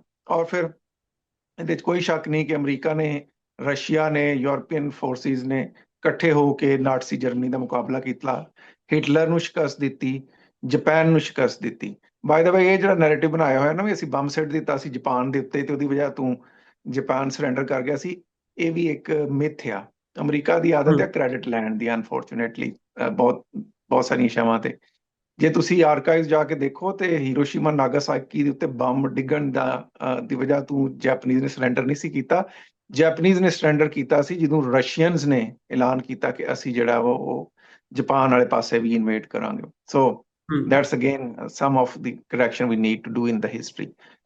ਸੋ ਜਿਸ ਵੇਲੇ ਸੈਕੰਡ ਵਰਲਡ ਵਾਰ ਹੋਈ ਆ ਤੇ ਇਹ ਸਾਰੇ ਰਲ ਕੇ ਇਕਜੁੱਟ ਹੋ ਕੇ ਜਰਮਨੀ ਨਾਲ ਲੜੇ। ਸੈਕੰਡ ਵਰਲਡ ਵਾਰ ਦੇ ਬਾਅਦ ਹੀ ਫਿਰ ਜਿਹੜਾ ਟ੍ਰਾਂਸਫਰ ਆਫ ਪਾਵਰਸ ਵੀ ਹੋਈਆਂ, ਡੀਕਲੋਨਲਾਈਜੇਸ਼ਨ ਦਾ ਪ੍ਰੋਸੈਸ ਹੋਇਆ, ਜਿਹਦੇ 'ਚ ਪਾਕਿਸਤਾਨ, ਭਾਰਤ ਤੇ ਦੁਨੀਆ ਦੇ ਹੋਰ ਬਹੁਤ ਸਾਰੇ ਦੇਸ਼ ਜਿਹੜੇ ਸੋ ਕਾਲਡ ਨੈਰੇਟਿਵ ਬਣਾ ਕਹਿੰਦੇ ਜੀ ਅਸੀਂ ਜੰਗੇ ਆਜ਼ਾਦੀ ਲੜੀ ਤੇ ਅਸਾਂ ਸਟਰਗਲ ਕੀਤੀ। ਤੇ ਉਹ ਮੈਂ ਕਈ ਵਾਰੀ ਆਪਣੇ ਲੈਕਚਰਸ ਦੱਸ ਚੁੱਕਿਆ ਕਿ ਡੀਕਲੋਨਲਾਈਜੇਸ਼ਨ ਦੇ ਨਤੀਜੇ ਬਹੁਤ ਸਾਰੇ ਦੇਸ਼ ਬਣੇ, ਜਿਹਦੇ 'ਚ ਪਾਕਿਸਤਾਨ, ਭਾਰਤ ਔਰ ਬਹੁਤ ਸਾਰੇ ਸੀ। ਪਰ ਉਸ ਸਮੇਂ ਫਿਰ ਇੱਕ ਕੋਲਡ ਵਾਰ ਸ਼ੁਰੂ ਹੋਈ। ਜਿਸ ਵੇਲੇ ਸੈਕੰਡ ਵਰਲਡ ਵਾਰ ਮੁੱਕੀ ਤੇ ਉਹਦੇ ਬਾਅਦ ਫਿਰ ਇੱਕ ਕੋਲਡ ਵਾਰ ਦਾ ਜ਼ਮਾਨਾ ਆਇਆ, ਜਿਹਦੇ ਵਿੱਚ ਫੌਜਾਂ ਆਪਸ 'ਚ ਆ ਕੇ ਲੜ ਤੇ ਨਹੀਂ ਸਨ ਰਹੀਆਂ, ਪਰ diplomatically, otherwise economic, trade, diplomacy, ਇਹਨਾਂ ਦੇ ਵਿੱਚ ਇਹਨਾਂ ਦੇ ਕਲੈਸ਼ਿਸ ਹੋਏ। ਉਹਦੇ 'ਚ ਫਿਰ ਵੱਡੇ ਦੋ ਬਲਾਕ ਬਣ ਗਏ। ਇੱਕ ਸੀ ਕਮਿਊਨਿਸਟ ਬਲਾਕ, ਜਿਹਦੇ 'ਚ ਰਸ਼ੀਆ ਸੀ। ਚਾਈਨਾ ਨੂੰ ਇਹਦੇ 'ਚ ਕੋਈ ਸ਼ੱਕ ਨਹੀਂ ਕਿ ਅਮਰੀਕਾ ਦਾ ਬਹੁਤ ਵੱਡਾ ਰੋਲ ਹੈ ਕਿ ਚਾਈਨਾ ਨੂੰ ਆਜ਼ਾਦੀ ਜਿਹੜੀ ਆ ਉਹ American allied forces and western forces ਨੇ ਦਵਾਈ ਸੀ ਜਾਪਾਨ ਦੇ ਕਬਜ਼ੇ ਤੋਂ। ਲੇਕਿਨ ਚਾਈਨਾ ਦਾ ਫਿਰ ਰਾਈਜ਼ ਸ਼ੁਰੂ ਹੋਇਆ ਔਰ ਫਿਰ ਅਮਰੀਕਾ ਨਾਲ ਉਹਦੀ ਇੱਕ ਦੂਰੀ ਬਣਦੀ ਗਈ। ਉਹ ਇਸੇ ਤਰ੍ਹਾਂ ਹੀ ਜਿਹੜਾ ਅਮਰੀਕਾ ਆ ਉਹਦੀ ਕੌਨਸੈਂਟਰੇਸ਼ਨ ਜਿਹੜੀ ਸੀ ਉਹ ਰਸ਼ੀਆ ਤੇ ਕੁਛ ਹੱਦ ਤੱਕ ਮਿਡਲ ਈਸਟ ਦੇ ਉੱਤੇ ਰਹੀ। ਫਿਰ ਅਸੀਂ ਥੋੜਾ ਜਿਹਾ ਅੱਗੇ ਚੱਲਦੇ ਹਾਂ ਤੇ 80s 'ਚ ਅਸੀਂ ਦੇਖਿਆ ਕਿ ਜਿਸ ਵੇਲੇ ਰਸ਼ੀਅਨ ਜਿਹੜੀ ਫੈਡਰੇਸ਼ਨ ਸੀ ਉਹ ਬਹੁਤ ਫੈਲ ਗਈ ਔਰ ਰਸ਼ੀਅਨ ਫੈਡਰੇਸ਼ਨ ਫੈਲਦਿਆਂ ਅਫਗਾਨਿਸਤਾਨ ਤੱਕ ਆ ਗਈ। ਉਸ ਵੇਲੇ ਜਿਹੜਾ ਸੀ ਉਹ ਅਮਰੀਕਾ ਨੂੰ ਲੱਗਾ ਕਿ ਇਹ ਜਿਹੜਾ ਖਿਲਾਰ ਆ ਕਮਿਊਨਿਜ਼ਮ ਦਾ ਬਹੁਤ ਜ਼ਿਆਦਾ ਹੋ ਰਿਹਾ ਔਰ ਨਾਲ ਚਾਈਨਾ ਵੀ ਆ ਔਰ ਗੋ ਕਿ ਚਾਈਨੀਜ਼ ਉਸ ਤਰ੍ਹਾਂ ਕਮਿਊਨਿਜ਼ਮ ਨੂੰ ਫੈਲਾਉਣ 'ਚ ਉਸ ਸਮੇਂ ਇਨਵੋਲਵ ਨਹੀਂ ਸੀ ਜਿਸ ਤਰ੍ਹਾਂ ਰਸ਼ੀਆ ਸੀ। ਸੋ ਅਫਗਾਨਿਸਤਾਨ 'ਚ ਸ਼ਿਕਸਤ ਹੋਣੀ ਰਸ਼ੀਆ ਦੀ ਔਰ ਉਸ ਤੋਂ ਬਾਅਦ ਰਸ਼ੀਆ ਦਾ ਟੁੱਟ ਜਾਣਾ, ਉਹਦੇ ਟੋਟੇ ਹੋ ਜਾਣੇ। ਉਹਦੇ ਵਿੱਚ ਵੀ ਫਿਰ ਯੂਕਰੇਨ ਵੀ ਨਿਕਲਿਆ ਜਿਹੜਾ ਕਦੇ ਰਸ਼ੀਆ ਦਾ ਹਿੱਸਾ ਸੀ। ਸੋ ਵੈਸਟ ਨੇ ਔਰ ਅਮਰੀਕਾ ਨੇ ਮਿਲੀਟੈਰੀਲੀ, ਸਟ੍ਰੈਟੇਜਿਕਲੀ ਦੁਨੀਆ 'ਚ ਵੈਸੇ ਪਹਿਲੀ ਵਾਰੀ ਹੋਇਆ ਕਿ ਜਦੋਂ ਰਸ਼ੀਆ ਟੁੱਟਾ ਤੇ ਦੁਨੀਆ ਬਾਈਪੋਲਰ ਦੀ ਬਜਾਏ ਯੂਨੀਪੋਲਰ ਹੋ ਗਈ। ਯਾਨੀ ਜੇ ਆਮ ਦਰਸ਼ਕ ਨੂੰ ਸਮਝਾਉਣਾ ਹੋਵੇ ਤੇ ਦੁਨੀਆ ਦੇ ਦੋ ਵੱਡੀਆਂ ਪਾਰਟੀਆਂ ਹੋਣ ਤੇ ਉਹਨਾਂ 'ਚ ਸਿਰਫ ਇੱਕੋ ਹੀ ਪਾਰਟੀ ਰਹਿ ਜੇ ਜਿਹੜੀ ਹਰ ਸ਼ਹਿਰ ਦੇ ਉੱਤੇ ਆਪਣਾ ਕਬਜ਼ਾ ਬਣਾ ਲਵੇ, ਤੇ ਉਹ ਜੀ। ਫਿਰ ਬਾਈਪੋਲੈਰਿਟੀ ਰਸ਼ੀਆ ਦੇ ਟੁੱਟਣ ਨਾਲ ਯੂਨੀਪੋਲੈਰਿਟੀ ਵਾਲੇ ਪਾਸੇ ਆ ਗਈ। ਅਮਰੀਕਾ ਬਣ ਗਿਆ। ਉਸ ਦੇ ਬਾਅਦ ਅਸੀਂ ਨਵੀਂ ਸਦੀ 'ਚ ਆ ਗਏ, 21ਵੀਂ ਸਦੀ ਜਿਹਨੂੰ ਅਸੀਂ ਕਹਿੰਦੇ ਆ 2000s ਦੇ ਵਿੱਚ। ਅਮਰੀਕਾ ਕੋਲੋਂ ਇੱਕ ਸ਼ਾਇਦ ਗਲਤੀ ਹੋਈ ਕਿ ਅਮਰੀਕਾ ਨੇ ਅਨਨੈਸੈਸਰੀਲੀ ਜਿਹੜਾ ਜਦੋਂ ਇਹ ਇਰਾਕ ਜਾਂ ਅਫਗਾਨਿਸਤਾਨ ਦੇ ਵਿੱਚ ਜਿਹੜੀ ਇਨਵੇਜਨ ਹੈ ਅਮਰੀਕਾ ਦੀ ਜਾਂ ਇਰਾਕ ਦੇ ਵਿੱਚ, ਉਹ ਪਤਾ ਨਹੀਂ ਉਹਦੇ ਕੀ ਅਮਰੀਕਾ ਨੂੰ ਉਹ ਤੋਂ ਲਾਭ ਹੋਇਆ, ਮੈਨੂੰ ਤਾਂ ਸਮਝ ਨਹੀਂ ਆਈ ਅਦਰ ਦੈਨ ਦਿਸ ਕਿ ਜਿੰਨੇ ਵੀ ਪਲਾਨ ਕੀਤਾ। ਔਰ ਹੁਣ ਤੇ ਜਿਹੜੇ ਕੋਈ ਫਾਰਮਰ ਡਿਪਲੋਮੈਟਸ ਨੇ ਅਮਰੀਕਾ ਦੇ ਔਰ ਮਿਲਟਰੀ ਡਿਪਲੋਮੈਟਸ, ਉਹ ਵੀ ਇਸ ਚੀਜ਼ ਨੂੰ ਕਹਿੰਦੇ ਨੇ ਕਿ ਜਦੋਂ ਸਾਡੇ ਕੋਲ ਕੋਈ ਪਲਾਨ ਨਹੀਂ ਸੀ। ਔਰ ਇੱਥੇ ਯੂਕੇ ਦੇ ਵਿੱਚ ਇੱਕ ਇਰਾਕ ਇਨਕੁਆਇਰੀ ਹੋਈ ਸੀ, ਜਿਹੜੀ ਇੱਥੇ ਦੀ ਕੰਜ਼ਰਵੇਟਿਵ ਸਰਕਾਰ ਨੇ ਕਿੰਨੀ ਸਾਲ ਦਬਾ ਕੇ ਰੱਖੀ। ਹਾਲਾਂਕਿ ਲੇਬਰ ਸਰਕਾਰ ਦੇ ਹੇਠ, ਟੋਨੀ ਬਲੇਅਰ ਦੀ ਸਰਕਾਰ ਦੇ ਹੇਠ ਜਿਹੜਾ ਹੈ ਉਹ ਇਰਾਕ ਦੇ ਉੱਤੇ ਹਮਲਾ ਹੋਇਆ ਸੀ। ਉਸ ਦੇ ਬਾਵਜੂਦ ਕੰਜ਼ਰਵੇਟਿਵ ਸਰਕਾਰ ਨੇ ਉਹ ਰਿਪੋਰਟ ਜਿਹੜੀ ਇਰਾਕ ਇਨਕੁਆਇਰੀ ਦੀ ਸੀ ਉਹ ਦਬਾ ਕੇ ਰੱਖੀ, ਕਿਉਂਕਿ ਉਹ 'ਚ ਕਲੀਅਰ ਸੀ ਕਿ ਇਰਾਕ ਕੋਲ ਕੋਈ ਵੈਪਨ ਆਫ ਮੈਸ ਡਿਸਟਰਕਸ਼ਨ ਨਹੀਂ ਸਨ। ਔਰ ਯੂਕੇ ਦੇ ਪ੍ਰਾਈਮ ਮਿਨਿਸਟਰ ਟੋਨੀ ਬਲੇਅਰ ਨੇ American president George W Bush junior ਨੂੰ ਬੇਵਕੂਫ ਬਣਾ ਕੇ ਧੱਕੋ ਧੱਕੀ ਗਲਤ ਇਨਫੋਰਮੇਸ਼ਨ ਦੇ ਕੇ ਇਸ ਜੰਗ ਦੇ ਵਿੱਚ ਸ਼ਰੀਕ ਕੀਤਾ ਸੀ। ਐਨੀਵੇ ਉਹ ਸਾਰਾ ਇੱਕ ਇਤਿਹਾਸ ਦਾ ਹਿੱਸਾ ਵਾ। ਉਸ ਵੇਲੇ ਸ਼ਾਇਦ ਇਹ ਪਲਾਨ ਕੀਤਾ ਗਿਆ ਸੀ। ਬਹੁਤ ਸਾਰੇ ਹੁਣ ਮਿਲਟਰੀ ਔਰ ਡਿਪਲੋਮੈਟਿਕ ਸੋਰਸਿਸ ਕਹਿੰਦੇ ਨੇ ਕਿ ਅਮਰੀਕਾ ਨੇ ਉਸ ਵੇਲੇ ਪਲਾਨ ਕੀਤਾ ਸੀ ਕਿ ਅਸੀਂ ਜਿਹੜੇ ਮਿਡਲ ਈਸਟ ਦੇ ਦੇਸ਼ ਨੇ, ਜਿਨ੍ਹਾਂ ਵਿੱਚ ਸੀਰੀਆ ਹੈ, ਲੀਬੀਆ ਹੈ, ਇਜਿਪਟ ਹੈ, Egypt although is part of Africa but ਉਹ ਬਹੁਤ ਨੇੜੇ ਲੱਗਦਾ ਹੈ, ਇਹਨਾਂ ਸਾਰਿਆਂ ਨੂੰ, ਸੀਰੀਆ ਹੈ, ਈਵਨ ਟਰਕੀ, ਇਹਨਾਂ ਸਾਰਿਆਂ ਦੇ ਵਿੱਚ ਜਿਹੜਾ ਅਸੀਂ ਇਹਨਾਂ ਨੂੰ ਕਿਉਂਕਿ ਉਸ ਵੇਲੇ ਪ੍ਰਭਾਵਸ਼ਾਲੀ ਦੇਸ਼ ਸੀਗੇ, ਇਕਨੋਮਿਕਲੀ ਸਟਰੋਂਗ ਸੀ, ਆਇਲ ਵੈਲਥ ਬਹੁਤ ਸੀ। ਇਸ ਵਾਸਤੇ ਪਹਿਲਾਂ ਇਰਾਕ ਨੂੰ ਜਿਹੜਾ ਤੁਸੀਂ ਜੋ ਕੁਝ ਸਦਾਮ ਹੁਸੈਨ ਦੇ ਬਾਅਦ ਉੱਥੇ ਹੋਇਆ ਉਹ ਦੇਖਿਆ। ਫਿਰ ਤੁਸੀਂ ਦੇਖਿਆ ਲੀਬੀਆ ਦੇ ਵਿੱਚ ਮੁਅੰਮਰ ਕਜ਼ਾਫੀ ਕਿਸ ਤਰ੍ਹਾਂ ਡਿਸਗ੍ਰੇਸ ਹੋ ਕੇ ਮੁੱਕਾ, ਔਰ ਉਹਦੇ ਬਾਅਦ ਹੁਣ ਤੱਕ ਉੱਥੇ ਕ੍ਰਾਈਸਿਸ ਹੈ। ਉਸ ਦੇ ਬਾਅਦ ਸੀਰੀਆ ਦੇ ਵਿੱਚ ਜਿਹੜਾ ਸੋ ਕਾਲਡ ਅਰਬ ਸਪ੍ਰਿੰਗ ਚੱਲਿਆ, ਉਸ ਨੂੰ ਮੁਬਾਰਕ ਦੀ ਸਰਕਾਰ ਗਈ ਮਿਸਰ ਦੇ ਵਿੱਚ, ਔਰ ਫਿਰ ਉਹਦੇ ਬਾਅਦ ਵਾਰੀ ਆਈ ਜਿਹੜੀ ਆ ਸੀਰੀਆ ਦੀ। ਸੀਰੀਆ ਦਾ ਜਿਹੜਾ ਬਸ਼ਾਰ ਅਲ ਅਸਦ ਸੀ, ਬਹੁਤ ਹੀ ਜ਼ਾਲਮ, ਉਹਦੇ ਜੋ ਵੀ ਉਹਨੇ ਕੀਤਾ ਉਹਨੂੰ ਕਦੇ ਵੀ ਇੰਡੋਰਸ ਨਹੀਂ ਕੀਤਾ ਜਾ ਸਕਦਾ। ਉਹਦੀ ਸਰਕਾਰ ਰੂਸ, ਈਰਾਨ ਦੇ ਬਲ ਦੇ ਉੱਤੇ ਕਿੰਨੀ ਦੇਰ ਚੱਲਦੀ ਰਹੀ, ਜਿਹੜੀ ਬਹੁਤ ਪਹਿਲਾਂ ਤੇ ਨਹੀਂ, ਕੁਝ ਸਾਲ ਜ਼ਿਆਦਾ ਹੀ ਸਮਾਂ ਹੋਇਆ ਜਦੋਂ ਮੁੱਕ ਗਈ। ਸੋ ਹੁਣ ਅਗਲੀ ਵਾਰੀ ਨੈਚੁਰਲੀ ਜਿਹੜੀ ਹੈ ਈਰਾਨ ਦੀ ਸੀ। ਉਹਦੇ ਵਿੱਚ ਹੀ ਦੂਸਰੇ ਪਾਸੇ ਅਸੀਂ ਦੇਖਦੇ ਹਾਂ ਕਿ ਇਸਰਾਈਲ ਜਿਹੜਾ ਵਾ ਉਹਨੇ ਵੀ, ਔਰ ਜੋ ਹਮਾਸ ਨੇ ਕੀਤਾ ਇਸਰਾਈਲ ਤੇ ਹਮਲਾ, ਉਹ ਬਿਲਕੁਲ ਗਲਤ ਸੀਗਾ। ਉਹਦੇ ਵਿੱਚ ਜਿਹੜੇ ਲੋਕਾਂ ਦੀ ਜਾਨ ਗਈ, ਭਾਵੇਂ ਉਹ ਯਹੂਦੀ ਦੀ ਜਾਨ ਹੋਵੇ, ਭਾਵੇਂ ਮੁਸਲਮਾਨ ਦੀ ਜਾਨ, ਸਭ ਦੀ ਬਰਾਬਰ ਹੈ। ਜਦੋਂ ਇੱਕ ਇਨੋਸੈਂਟ ਬੰਦੇ ਦਾ ਖੂਨ ਵਗਦਾ ਤਾਂ ਕੰਡੈਮੇਬਲ ਹੀ ਹੁੰਦਾ। ਪਰ ਉਹ ਸਵਾਲ ਇਹ ਆ ਕਿ ਹਮਾਸ ਦੇ ਹਮਲਾ ਕੀ, ਮੁਸਾਦ ਨੂੰ ਹਰ ਥਾਂ ਦਾ ਪਤਾ ਵੀ ਕਿੱਥੇ ਕੀ ਹੋ ਰਿਹਾ। ਇਸਰਾਈਲ ਤੇ ਹਮਲਾ ਹਮਾਸ ਕਰਨ ਵਾਲੀ ਆ, ਤੇ ਮੁਸਾਦ ਨੂੰ ਪਤਾ ਨਹੀਂ ਹੋਣਾ ਵੀ ਇਦਾਂ ਦਾ ਅਟੈਕ ਸਾਡੇ ਤੇ ਹੋ ਰਿਹਾ। ਔਰ ਫਿਰ ਇਹ ਵੀ ਮੈਂ ਵਾਇਸ ਆਫ ਅਮਰੀਕਾ ਦੇ ਪ੍ਰੋਗਰਾਮਾਂ 'ਚ, ਹੁਣ ਤਾਂ ਖੈਰ ਅਮਰੀਕਨ ਸਰਕਾਰ ਨੇ ਵਾਇਸ ਆਫ ਅਮਰੀਕਾ ਬੰਦ ਹੀ ਕਰ ਦਿੱਤਾ, ਮੈਂ ਉਹ ਔਨ ਰੈਕਰਡ ਆ, ਮੈਂ ਉਸ ਵੇਲੇ ਇੰਟਰਵਿਊ ਦਿੱਤਾ ਸੀ ਕਿ ਹਮਾਸ ਨੂੰ ਸਪੋਰਟ ਕਰਨ ਵਾਲਾ ਖੁਦ ਇਸਰਾਈਲ ਰਿਹਾ ਵਾ, ਕਿਉਂਕਿ ਜਿਹੜੀ ਪੈਲਸਟਾਈਨ ਦੇ ਵਿੱਚ PLO ਸੀ, ਜਿਹਦੇ ਸਰਬਰਾਹ ਯਾਸਰ ਅਰਫਾਤ ਸਨ, ਔਰ ਮਹਿਮੂਦ ਅਬਾਸ ਜਿਹੜੇ ਹੁਣ ਪ੍ਰੈਜ਼ੀਡੈਂਟ ਵੀ ਰਹੇ ਉਹਦੇ ਸਰਬਰਾਹ ਸਨ, ਉਹਨਾਂ ਨੂੰ ਅੰਡਰਮਾਈਨ ਕਰਕੇ ਇਸਰਾਈਲ ਨੇ ਇੱਕ ਪੈਰਲਲ ਉੱਥੇ ਹਮਾਸ ਨੂੰ ਕਿਸੇ ਹੱਦ ਤੱਕ ਪੈਟਰਨਾਈਜ਼ ਕੀਤਾ, ਉਹਨਾਂ ਨੂੰ ਫੰਡ ਵੀ। ਔਰ ਯਾਹਿਆ ਸਿੰਵਾਰ ਜਿਹੜਾ ਇਸਰਾਈਲ ਦੇ ਹਮਲੇ 'ਚ ਮਾਰਿਆ ਗਿਆ ਸੀ, ਜਿਹਨੂੰ ਇਹਨਾਂ ਨੇ ਟੈਰਰਿਸਟ ਐਲਾਨਿਆ, ਉਹਦੀਆਂ ਸਿਫਤਾਂ ਨੇਤਨਯਾਹੂ ਕੈਬਨਿਟਸ ਦੇ, ਇਸਰਾਈਲੀ ਕੈਬਨਿਟਸ ਦੇ ਮਿੰਟਸ ਮੌਜੂਦ ਆ ਕਿ ਯਾਹਿਆ ਸਿੰਵਾਰ ਦੀਆਂ ਸਿਫਤਾਂ ਕਰਦਾ ਸੀ ਕਿ ਦੇਖੋ ਜੀ ਕਿੱਡਾ ਸੋਹਣਾ ਇਹਨਾਂ ਨੇ ਗਾਜ਼ਾ ਨੂੰ ਸਾਂਭਿਆ ਹੋਇਆ, ਇੱਥੇ ਹਸਪੀਟਲ ਕਿੱਡੇ ਵਧੀਆ ਚਲਾ ਰਹੇ ਆ, ਸਾਰਾ ਕੁਝ। Anyway that is all part of history. ਮੈਂ ਥੋੜਾ ਜਿਹਾ ਪ੍ਰੀਸਾਈਜ਼ ਰੱਖਣਾ ਚਾਹਾਂਗਾ, ਪਰ ਸਮਝਾਉਣ ਲਈ ਜ਼ਰੂਰੀ ਵੀ ਹੈ ਲੋਕਾਂ ਨੂੰ ਦੱਸਣਾ। ਸੋ ਜਿਸ ਵੇਲੇ ਇਹ ਕੌਨਫਲਿਕਟ ਚੱਲਿਆ ਪੈਲਸਟਾਈਨ ਦੇ ਵਿੱਚ, ਜਿਹੜਾ ਉੱਥੇ ਜੈਨੋਸਾਈਡ ਹੋਈ, ਮੁਸਲਮਾਨਾਂ ਦੀ ਨਸਲਕੁਸ਼ੀ ਹੋਈ, ਔਰ ਉਹਦਾ ਜਵਾਬ ਇਹ ਬਣਾਇਆ ਗਿਆ। ਇਹ ਸਾਡੇ, ਜੇ ਤੁਸੀਂ ਸਿੱਖ ਇਤਿਹਾਸ ਔਰ ਸਿੱਖ ਜੈਨੋਸਾਈਡ ਨਾਲ ਕੰਪੇਅਰ ਕਰਨਾ ਹੋਵੇ, ਤੇ ਜਿਸ ਤਰ੍ਹਾਂ ਇੰਦਰਾ ਗਾਂਧੀ ਦੀ ਮੌਤ ਨੂੰ ਜਵਾਬ ਬਣਾ ਕੇ ਸਿੱਖ ਜੈਨੋਸਾਈਡ ਕੀਤੀ ਗਈ, ਔਰ ਫਿਰ 1984 ਤੋਂ ਸ਼ੁਰੂ ਹੋਈ ਔਰ 93-94 ਤੱਕ ਪੂਰੇ ਇੱਕ ਦਹਾਕੇ ਤੱਕ ਚੱਲੀ, ਇਸੇ ਤਰ੍ਹਾਂ ਹੀ ਜਿਹੜਾ ਵਾ ਉਹ ਸਟੇਟ ਆਫ ਇਜ਼ਰਾਈਲ ਨੇ ਕੀਤਾ। ਉਹਨਾਂ ਨੇ ਉਹ ਜਿਹੜਾ ਅਟੈਕ ਉਹਨਾਂ ਦੇ ਹੋਇਆ ਅਕਤੂਬਰ ਦੇ ਵਿੱਚ, ਉਹਨੂੰ ਬੁਨਿਆਦ ਬਣਾ ਕੇ ਜਿਹੜੇ ਨਿਰਦੋਸ਼ੇ ਫਲਸਤੀਨੀ ਸਨ ਉਹਨਾਂ ਦੀ ਨਸਲਕੁਸ਼ੀ ਕੀਤੀ, ਜੇ ਤੇ ਦੁਨੀਆ ਕੰਡੈਮ ਤਾਂ ਕਰਦੀ ਰਹੀ ਪਰ ਕਿਸੇ ਨੇ ਕੋਈ ਸਟੈਪ ਨਹੀਂ ਲਿਆ ਉਸ ਦੌਰਾਨ ਹੀ। ਪਰ ਇੱਕ ਚੀਜ਼ ਹੋਈ, ਜਿਸ ਵੇਲੇ ਅਮਰੀਕਾ ਔਰ ਇਜ਼ਰਾਈਲ ਔਰ ਇਹ ਸਾਰੇ ਇਹਨਾਂ ਦੀ ਕਨਸੈਂਟਰੇਸ਼ਨ ਸੀ ਮਿਡਲ ਈਸਟ 'ਚ। ਉਸ ਹੂੰ ਦੌਰਾਨ ਦੁਨੀਆ ਜਿਹੜੀ ਸੀ ਉਹ ਅਮਰੀਕਾ ਵਾਲੇ ਧਿਆਨ ਕਰਦੇ ਰਹੇ ਮਿਡਲ ਈਸਟ ਵਾਲੇ ਪਾਸੇ। ਪਰ ਇਹਨਾਂ ਕੋਲ ਇੱਕ ਬਹੁਤ ਵੱਡੀ ਗਲਤੀ ਹੋਈ ਵੀ ਇਹਨਾਂ ਦੇਖਿਆ ਹੀ ਨਹੀਂ ਵੀ ਚਾਈਨਾ ਕਿਸ ਹੱਦ ਤੱਕ ਗਰੋ ਕਰ ਰਿਹਾ, ਚਾਈਨਾ ਦਾ ਕਿੰਨਾ ਰਾਈਜ਼ ਹੋ ਰਿਹਾ। ਕਿਉਂਕਿ ਚਾਈਨਾ ਨੇ ਕਦੇ ਵੀ ਸਾਹਮਣੇ ਆ ਕੇ ਇਹਨਾਂ ਤਰ੍ਹਾਂ ਸਟੇਟਮੈਂਟਾਂ ਨਹੀਂ ਦਿੱਤੀਆਂ, ਚਾਈਨਾ ਨੇ ਕਦੇ ਵੀ ਆ ਕੇ ਮਿਲਟਰੀ ਇਨਵੇਜਨ ਨਹੀਂ ਕੀਤੀ, ਚਾਈਨਾ ਹੂੰ ਨੇ ਤਰ੍ਹਾਂ ਬੜਕਾ ਨਹੀਂ ਮਾਰਦਾ। ਚਾਈਨੀ ਜਿਹੜੇ ਆ ਉਹ ਖਾਮੋਸ਼ੀ ਨਾਲ ਕੰਮ ਕਰਦੇ ਆ। ਸੋ ਚੱਲਦਿਆਂ ਚੱਲਦਿਆਂ ਜਦੋਂ ਅਸੀਂ ਐਂਡ ਆਫ 2019-20 ਤੱਕ ਪਹੁੰਚਨੇ ਆ, ਉਸ ਵੇਲੇ ਚਾਈਨੀ ਪ੍ਰਭਾਵ ਬਹੁਤ ਜ਼ਿਆਦਾ ਵੱਧ ਚੁੱਕਿਆ ਸੀ। ਔਰ ਉਹ ਫਿਰ ਕੋਵਿਡ ਦੇ ਬਾਅਦ ਸਪੈਸੀਫਿਕਲੀ ਚਾਈਨਾ ਦਾ ਪ੍ਰਭਾਵ ਜਿਹੜਾ ਸੀ ਸਾਊਥ ਅਮਰੀਕਾ 'ਚ ਰਸ਼ੀਆ ਚਾਈਨਾ ਦਾ ਪ੍ਰਭਾਵ ਬਹੁਤ ਜ਼ਿਆਦਾ ਵੱਧ ਗਿਆ ਸੀ। ਸੋ ਨਾਲ ਨਾਲ ਅਸੀਂ ਦੇਖਿਆ ਕਿ ਜਿਸ ਵੇਲੇ ਅਮਰੀਕਾ ਜਿਹੜਾ ਸੀ ਉਹ ਮਿਡਲ ਈਸਟ ਦੇ ਵਿੱਚ ਲੱਤਾਂ ਔਰ ਸਿੰਘ ਫਸਾ ਕੇ ਬੈਠਾ ਸੀ ਅਨਨੈਸੈਸਰੀਲੀ, ਔਰ ਉਹ ਉੱਥੇ ਸਿੰਘ ਫਸਾਉਣ ਦੀ ਵਜ੍ਹਾ ਵੀ ਮੇਰੇ ਖਿਆਲ ਕੋਈ ਧਾਰਮਿਕ ਪੱਖ ਨਹੀਂ ਹੈਗਾ। ਜਿਉਂ-ਜਿਉਂ ਅਮਰੀਕਾ ਕਿਉਂਕਿ ਆਰਮਸ ਦੀ ਟ੍ਰੇਡ ਕਰਦਾ, ਹਥਿਆਰ ਵੇਚਦਾ ਵਾ ਮਿਡਲ ਈਸਟਰਨ ਸਟੇਟਸ ਨੂੰ, ਜਿਉਂ-ਜਿਉਂ ਦੁਨੀਆ 'ਚ ਕੌਨਫਲਿਕਟ ਵਧੇਗਾ ਅਮਰੀਕਾ ਦੇ ਹਥਿਆਰ ਵਿਕਣਗੇ।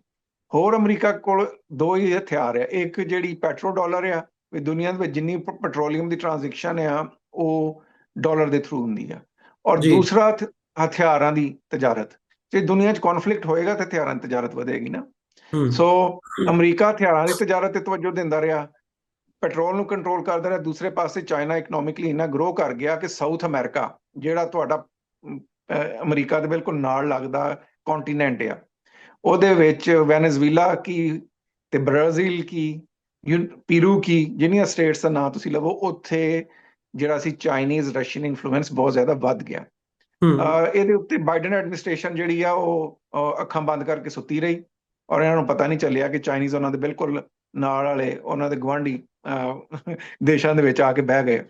ਸੋ ਜਿਸ ਵੇਲੇ ਟਰੰਪ ਐਡਮਿਨਿਸਟ੍ਰੇਸ਼ਨ ਆਈ ਤਾਂ ਇਹਨਾਂ ਨੇ ਨੋ ਡਾਊਟ, ਆਈ ਮੀਨ ਲੋਕ ਜੋ ਮਰਜ਼ੀ ਕਹਿਣ ਪ੍ਰੈਜ਼ੀਡੈਂਟ ਟਰੰਪ ਦੇ ਬਾਰੇ ਕਿ ਇਹਨੂੰ ਕੋਈ ਸਮਝ ਨਹੀਂ ਹੈਗੀ, ਔਰ ਇਹ ਜਿਹੜਾ ਵਾ ਐਪਸਟੀਨ ਫਾਈਲ ਨੂੰ ਦਬਾਉਣ ਲਈ ਸਾਰਾ ਕੁਝ ਕਰ ਰਿਹਾ ਵਾ, ਉਹ ਸਾਰੇ ਫੈਕਟਰ ਵੀ ਹੋ ਸਕਦਾ ਠੀਕ ਹੋਣ। ਪਰ being a student of international politics and history, Trump ਐਡਾ ਮੂਰਖ ਨਹੀਂ ਹੈਗਾ ਜਿੰਨਾ ਲੋਕ ਉਹਨੂੰ ਸਮਝਦੇ ਆ।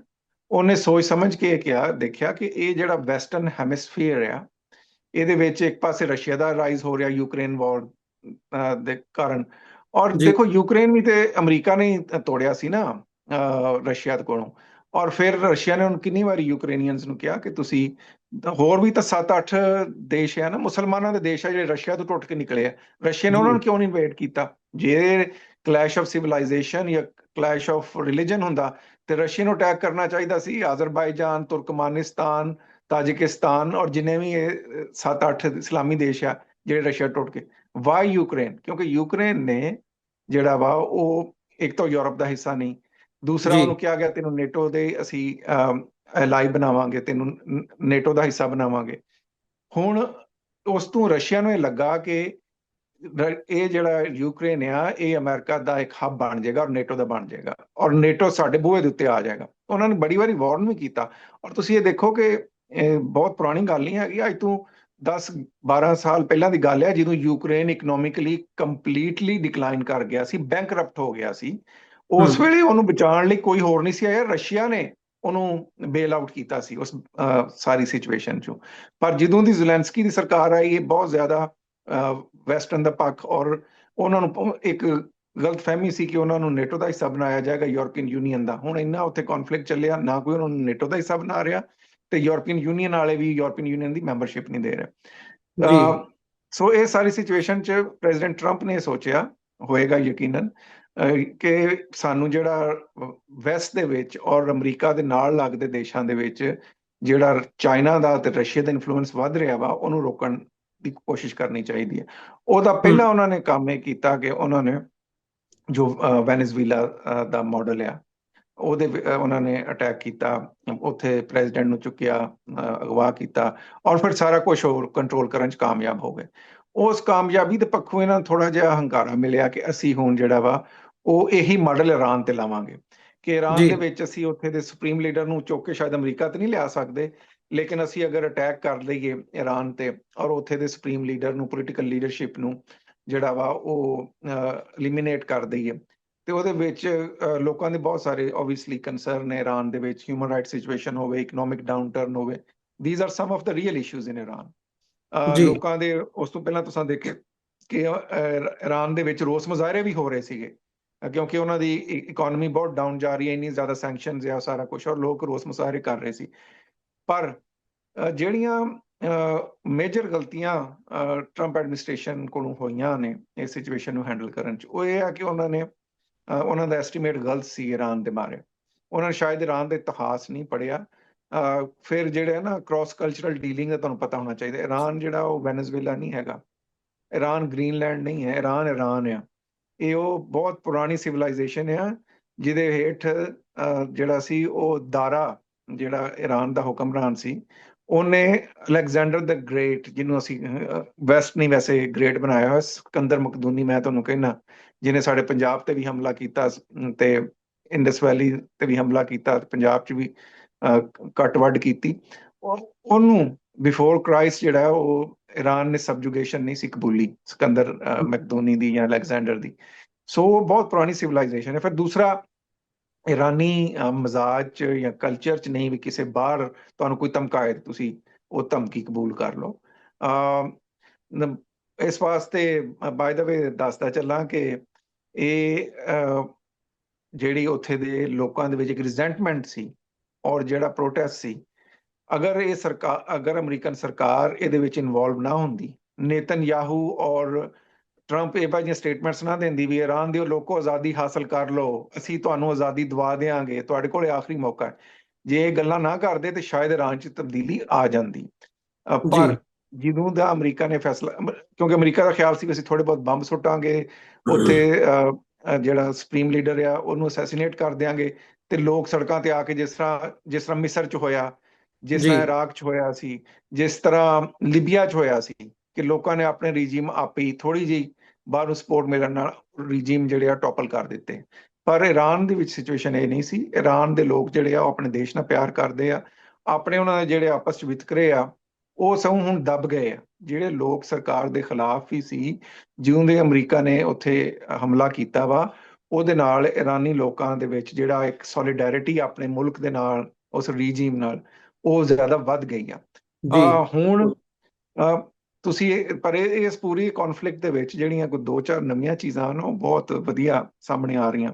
ਇੱਕ ਕਿ ਮਿਡਲ ਈਸਟਰਨ ਸਟੇਟਸ ਜਿਹੜੀਆਂ ਅਮਰੀਕਾ ਦੀ ਲਈ ਲੌਬਿੰਗ ਕਰਦੀਆਂ ਸੀ, ਜਿਨ੍ਹਾਂ ਨੇ ਬੇਸ਼ੁਮਾਰ ਪੈਸਾ ਅਮਰੀਕਾ ਨੂੰ ਦਿੱਤਾ, ਖਵਾਇਆ ਵੀ, ਕਤਰ ਵਰਗੇ ਦੇਸ਼ ਜਿਨ੍ਹਾਂ ਨੇ ਬਿਲੀਅਨਸ ਇਨਵੈਸਟ ਕੀਤੇ, UAE ਜਿਹੜਾ ਇਸਰਾਈਲ ਦਾ ਇੱਕ ਤਰ੍ਹਾਂ ਦਾ ਹੱਥ ਠੋਕਾ ਬਣਿਆ ਰਿਹਾ ਮਿਡਲ ਈਸਟ ਦੇ ਵਿੱਚ, ਉਹ ਸਮਝਦੇ ਸੀ ਕਿ ਜੇ ਨਾਲ ਦੇ ਘਰ ਅੱਗ ਲੱਗੇਗੀ ਨਾ ਤੇ ਸਾਨੂੰ ਕੁਝ ਨਹੀਂ ਹੋਣ ਲੱਗਾ।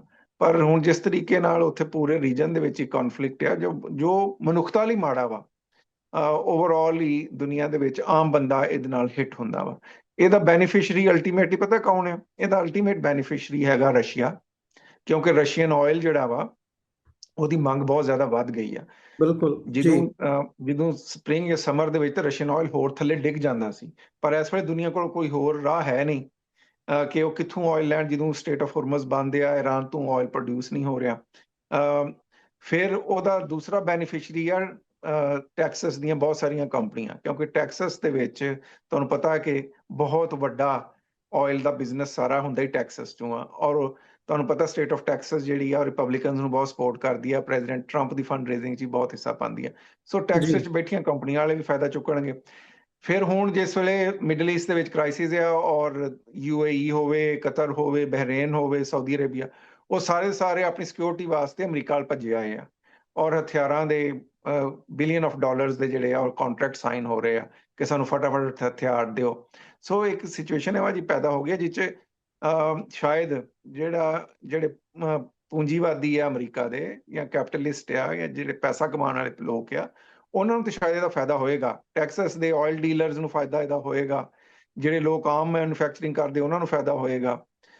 ਫਿਰ ਸਟਾਕ ਐਕਸਚੇਂਜ ਜਿਸ ਤਰ੍ਹਾਂ ਹੇਠ ਉੱਤੇ ਆ ਰਹੀ ਆ ਦਿਨ ਬ ਦਿਨ, ਉਹ ਵੀ ਸਾਡੀ ਨਜ਼ਰ 'ਚ ਹੋਣੀ ਚਾਹੀਦੀ। ਤੁਸੀਂ ਦੇਖਿਆ ਅਜੇ 2-3 ਦਿਨ ਪਹਿਲਾਂ ਦੀ ਗੱਲ ਆ ਕਿ ਪ੍ਰੈਜ਼ੀਡੈਂਟ ਟਰੰਪ ਦੇ ਟਵੀਟ ਕਰਨ ਤੋਂ ਪਹਿਲਾਂ ਕਿ ਅਸੀਂ ਈਰਾਨ ਨਾਲ ਗੱਲਬਾਤ ਕਰ ਰਹੇ ਹਾਂ, ਮੈਂ ਆਪਣੀ ਡੈਡਲਾਈਨ ਅੱਗੇ ਕਰ ਰਿਹਾ, ਸਿਰਫ 5 ਮਿੰਟ ਪਹਿਲਾਂ ਸਟਾਕ ਐਕਸਚੇਂਜ ਡਿੱਗੀ ਹੋਈ ਸੀ ਤੇ ਕੁਝ ਲੋਕਾਂ ਨੇ ਉਹ ਸਾਰੇ ਦੇ ਸਾਰੇ ਸਟਾਕਸ ਖਰੀਦ ਲਏ ਜਿਸ ਲਈ ਡਿੱਗੇ ਸਨ, ਔਰ ਫਿਰ 5 ਮਿੰਟ ਬਾਅਦ ਉਹ ਟਵੀਟ ਆਇਆ, ਉਸ ਟਵੀਟ ਦੇ ਬਾਅਦ ਫਿਰ ਸਟਾਕਸ ਉੱਤੇ ਚਲੇ ਗਏ। ਸੋ ਕੁਝ ਲੋਕਾਂ ਨੇ ਸਿਰਫ 5 ਮਿੰਟਾਂ 'ਚ ਅਮਰੀਕਾ, ਹੁਣ ਪਤਾ ਨਹੀਂ ਉਹ ਕਿਹੜੇ ਲੋਕ ਸਨ ਔਰ ਉਹ ਕਿਹਦੇ ਨਾਲ ਸੰਬੰਧੀ ਸਨ, ਉਹਨਾਂ ਲੋਕਾਂ ਨੇ ਅਰਬਾਂ ਰੁਪਈਆ ਸਿਰਫ 5 ਮਿੰਟਾਂ 'ਚ ਕਮਾ ਲਿਆ। ਸਟੇਟਮੈਂਟਾਂ ਟਵੀਟਾਂ ਦੇ ਉੱਤੇ। ਪਰ ਐਵਰੀਥਿੰਗ ਇਜ਼ ਇਵੋਲਵਿੰਗ। ਮੈਂ ਸਮਝਦਾ ਕਿ ਵਰਲਡ ਆਰਡਰ ਚੇਂਜ ਹੋ ਰਿਹਾ ਵਾ। ਇੱਕ ਜਿਹੜਾ ਆ ਕਿ ਜਿਹੜਾ UN ਦਾ ਸਟਰਕਚਰ ਆ ਜਾਂ ਰੂਲ ਬੇਸਡ ਆਰਡਰ ਜਿਹਨੂੰ ਕਹਿੰਦੇ ਆ, ਵੀ ਦੁਨੀਆ ਦੇ ਕੁਝ ਨਿਯਮ ਸਨ, ਹੁਣ ਕੋਈ ਨਿਯਮ ਨਹੀਂ ਰਹੇ। ਹੁਣ ਤੇ ਉਹੀ ਆ ਬਈ ਜਿਸ ਕੀ ਲਾਠੀ ਉਸ ਕੀ ਬੈਂਸ, ਜਾਂ ਜਿਹਨੂੰ ਤੁਸੀਂ ਪੰਜਾਬੀ ਚ ਕਹੋਗੇ ਡਾਢੇ ਦਾ 37ਵੀਂ 100 ਵਾਲੀ ਗੱਲ ਆ। ਇਹੀ ਸਿਚੁਏਸ਼ਨ ਜਿਹੜੀ ਸੀ ਉਹ ਪਹਿਲੀ ਤੇ ਦੂਸਰੀ ਵਰਲਡ ਵਾਰ ਦੇ ਬਾਅਦ ਸੀ, ਔਰ ਉਹਦੇ ਬਾਅਦ ਦੁਨੀਆ ਨੇ ਫਿਰ ਸਮਝਿਆ ਵੀ ਇਸ ਤਰ੍ਹਾਂ ਦੁਨੀਆ ਨਹੀਂ ਚੱਲ ਸਕਦੀ, ਸਾਨੂੰ ਕੋਈ ਨਿਯਮ ਕੋਈ ਨੀਤੀ ਤੈਅ ਕਰਨੀ ਪੈਣੀ ਹੈ। ਇਸ ਵਾਸਤੇ ਉਹਨੇ UN ਵੀ ਬਣਾਈ, ਕੁਝ ਚਾਰਟਰ ਵੀ ਕੀਤੇ ਜਿਹੜੇ ਹੁਣ ਇਰਰੈਲੀਵੈਂਟ ਕਰ ਦਿੱਤੇ ਆ ਅਮਰੀਕਾ ਤੇ ਇਸਰਾਈਲ ਨੇ। ਹੁਣ ਦੁਨੀਆ ਫਿਰ ਚਾਹੁੰਦੀ ਆ ਵੀ ਰੂਲ ਬੇਸਡ ਆਰਡਰ ਫਿਰ ਹੋਵੇ। ਇੱਕ ਜਿਹੜੀ ਚੀਜ਼ ਇਹ ਖਾਸ ਦੇਖਣ ਦੀ ਉਹ ਇਹ ਹੈ ਕਿ ਪਹਿਲੀ ਵਾਰੀ ਆ ਇਤਿਹਾਸ ਦੇ ਵਿੱਚ ਕਿ ਯੂਰਪੀਅਨ ਜਿਹੜੇ ਆ ਐਲਾਈਜ਼, ਸਪੈਸੀਫਿਕਲੀ UK, ਉਹ ਅੱਜ ਅਮਰੀਕਾ ਦੇ ਨਾਲ ਨਹੀਂ ਖਲੋਤੇ। ਪ੍ਰੈਜ਼ੀਡੈਂਟ ਟਰੰਪ ਨੇ ਸਭ ਤੋਂ ਵੱਡੀ ਜਿਹੜੀ ਗਲਤੀ ਕੀਤੀ ਆ ਉਹ ਇਹ ਆ ਕਿ ਇਹ ਜੰਗ ਸ਼ੁਰੂ ਕਰਨ ਤੋਂ ਪਹਿਲਾਂ ਉਹਨਾਂ ਆਪਣੇ ਐਲਾਈਜ਼ ਨੂੰ ਵੀ ਕੰਸਲਟ ਨਹੀਂ ਕੀਤਾ। ਗੋ ਕਿ ਜਿਹੜੀ ਇਰਾਕ ਵਾਰ ਸੀ ਉਹਦੇ ਵਿੱਚ UN ਨੇ ਉਹਨੂੰ ਇੰਡੋਰਸ ਨਹੀਂ ਸੀ ਕੀਤਾ, ਉਸ ਦੇ ਬਾਵਜੂਦ ਬੁਸ਼ ਐਡਮਿਨਿਸਟ੍ਰੇਸ਼ਨ ਨੇ ਜਿੰਨੇ ਨੇਟੋ ਐਲਾਈਜ਼ ਸਟੇਟ ਸਨ ਉਹਨਾਂ ਸਾਰਿਆਂ ਨਾਲ ਕੰਸਲਟੇਸ਼ਨ ਕੀਤੀ ਸੀ, ਸਲਾਹ ਕਰਕੇ ਸਹਿਮਤੀ ਦੇ ਨਾਲ ਇਰਾਕ ਤੇ ਹਮਲਾ ਕੀਤਾ ਸੀ। ਇਹ ਵਾਲੀ ਸਿਚੁਏਸ਼ਨ ਅਫਗਾਨਿਸਤਾਨ ਸੀ।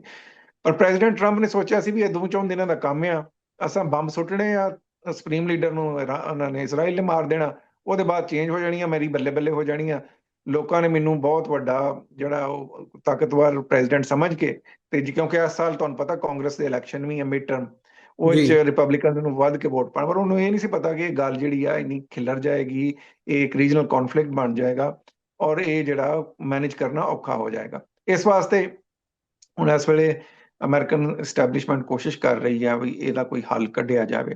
ਪਰ ਹੁਣ ਗੱਲ ਇਹ ਆ ਕਿ ਅਮਰੀਕਾ ਨੇ ਜਿਹਦੇ ਨਾਲ ਪਾਰਟਨਰਸ਼ਿਪ ਨਾਲ ਹਮਲਾ ਕੀਤਾ ਇਜ਼ਰਾਈਲ ਨਾਲ, ਉਹਨਾਂ ਦੇ ਮੋਟਿਵ ਤੇ ਅਮਰੀਕਾ ਦੇ ਮੋਟਿਵ ਡਿਫਰੈਂਟ ਨੇ। ਅਮਰੀਕਾ ਸ਼ਾਇਦ ਇਸ ਤੋਂ ਹੁਣ ਨਿਕਲਣਾ ਚਾਹੁੰਦਾ, ਪਰ ਇਸਰਾਈਲ ਅਗਰ ਇਹ ਕੌਨਫਲਿਕਟ ਅੱਜ ਮੁੱਕ ਜਾਏ ਜਾਂ ਲਬਨਾਨ ਦਾ, ਤੁਹਾਨੂੰ ਪਤਾ ਕਿ ਇਸਰਾਈਲ ਦੇ ਵਿੱਚ ਇਲੈਕਸ਼ਨ ਡਿਊ ਨੇ। ਨੇਤਨਯਾਹੂ ਦਾ ਅਪਰੂਵਲ ਰੇਟ ਥੱਲੇ ਆ, ਔਰ ਉਹਨੂੰ ਵੀ ਪਤਾ ਜਿੱਦਣ ਇਲੈਕਸ਼ਨ ਹੋ ਗਏ ਉਸ ਦਿਨ ਹੋ ਸਕਦਾ ਮੇਰੀ ਸਰਕਾਰ ਨਾ ਰਹੇ। ਨੇਤਨਯਾਹੂ ਦੇ ਉੱਤੇ ਕੋਰਟ 'ਚ ਇਸਰਾਈਲ ਦੀ ਕੇਸ ਚੱਲ ਰਿਹਾ ਕਰਪਸ਼ਨ ਦਾ, ਜਿਹਦੇ ਬਾਰੇ ਪ੍ਰੈਜ਼ੀਡੈਂਟ ਟਰੰਪ ਨੇ ਵੀ ਜਿਹੜਾ ਉਹ ਟਵੀਟ ਕੀਤਾ ਸੀ ਵੀ ਤੁਹਾਡੇ ਦੇਸ਼ ਦੇ ਵਿੱਚ ਕੌਨਫਲਿਕਟ ਆ, ਮੈਂ ਜੱਜਾਂ ਨੂੰ ਕਰਨਾ ਵਾ ਬੇਨਤੀ ਕਿ ਹਜੇ ਇਹਦੇ ਬਾਰੇ ਫੈਸਲਾ ਨਾ ਦਿਓ। ਸੋ ਉਹ ਪ੍ਰੋਲੋਂਗ ਕਰਨਾ ਚਾਹੁੰਦੇ ਨੇ ਇਸ ਜੰਗ ਨੂੰ, ਇਸ ਤਮਾਸ਼ੇ ਨੂੰ ਵਧਾਉਣਾ ਚਾਹੁੰਦੇ ਨੇ।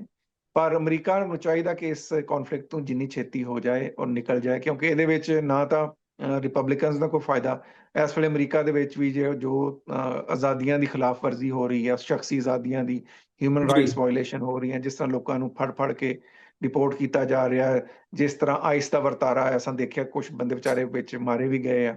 ਔਰ ਫਿਰ ਹੁਣ ਨਾ ਤੇ ਅਮਰੀਕਨ ਆਵਾਮ ਇਸ ਜੰਗ ਦੇ ਹੱਕ 'ਚ ਨੇ, ਨਾ ਅਮਰੀਕਾ ਦੇ ਅਲਾਈਜ਼ ਇਸ ਚੀਜ਼ ਦੇ ਹੱਕ 'ਚ ਨੇ।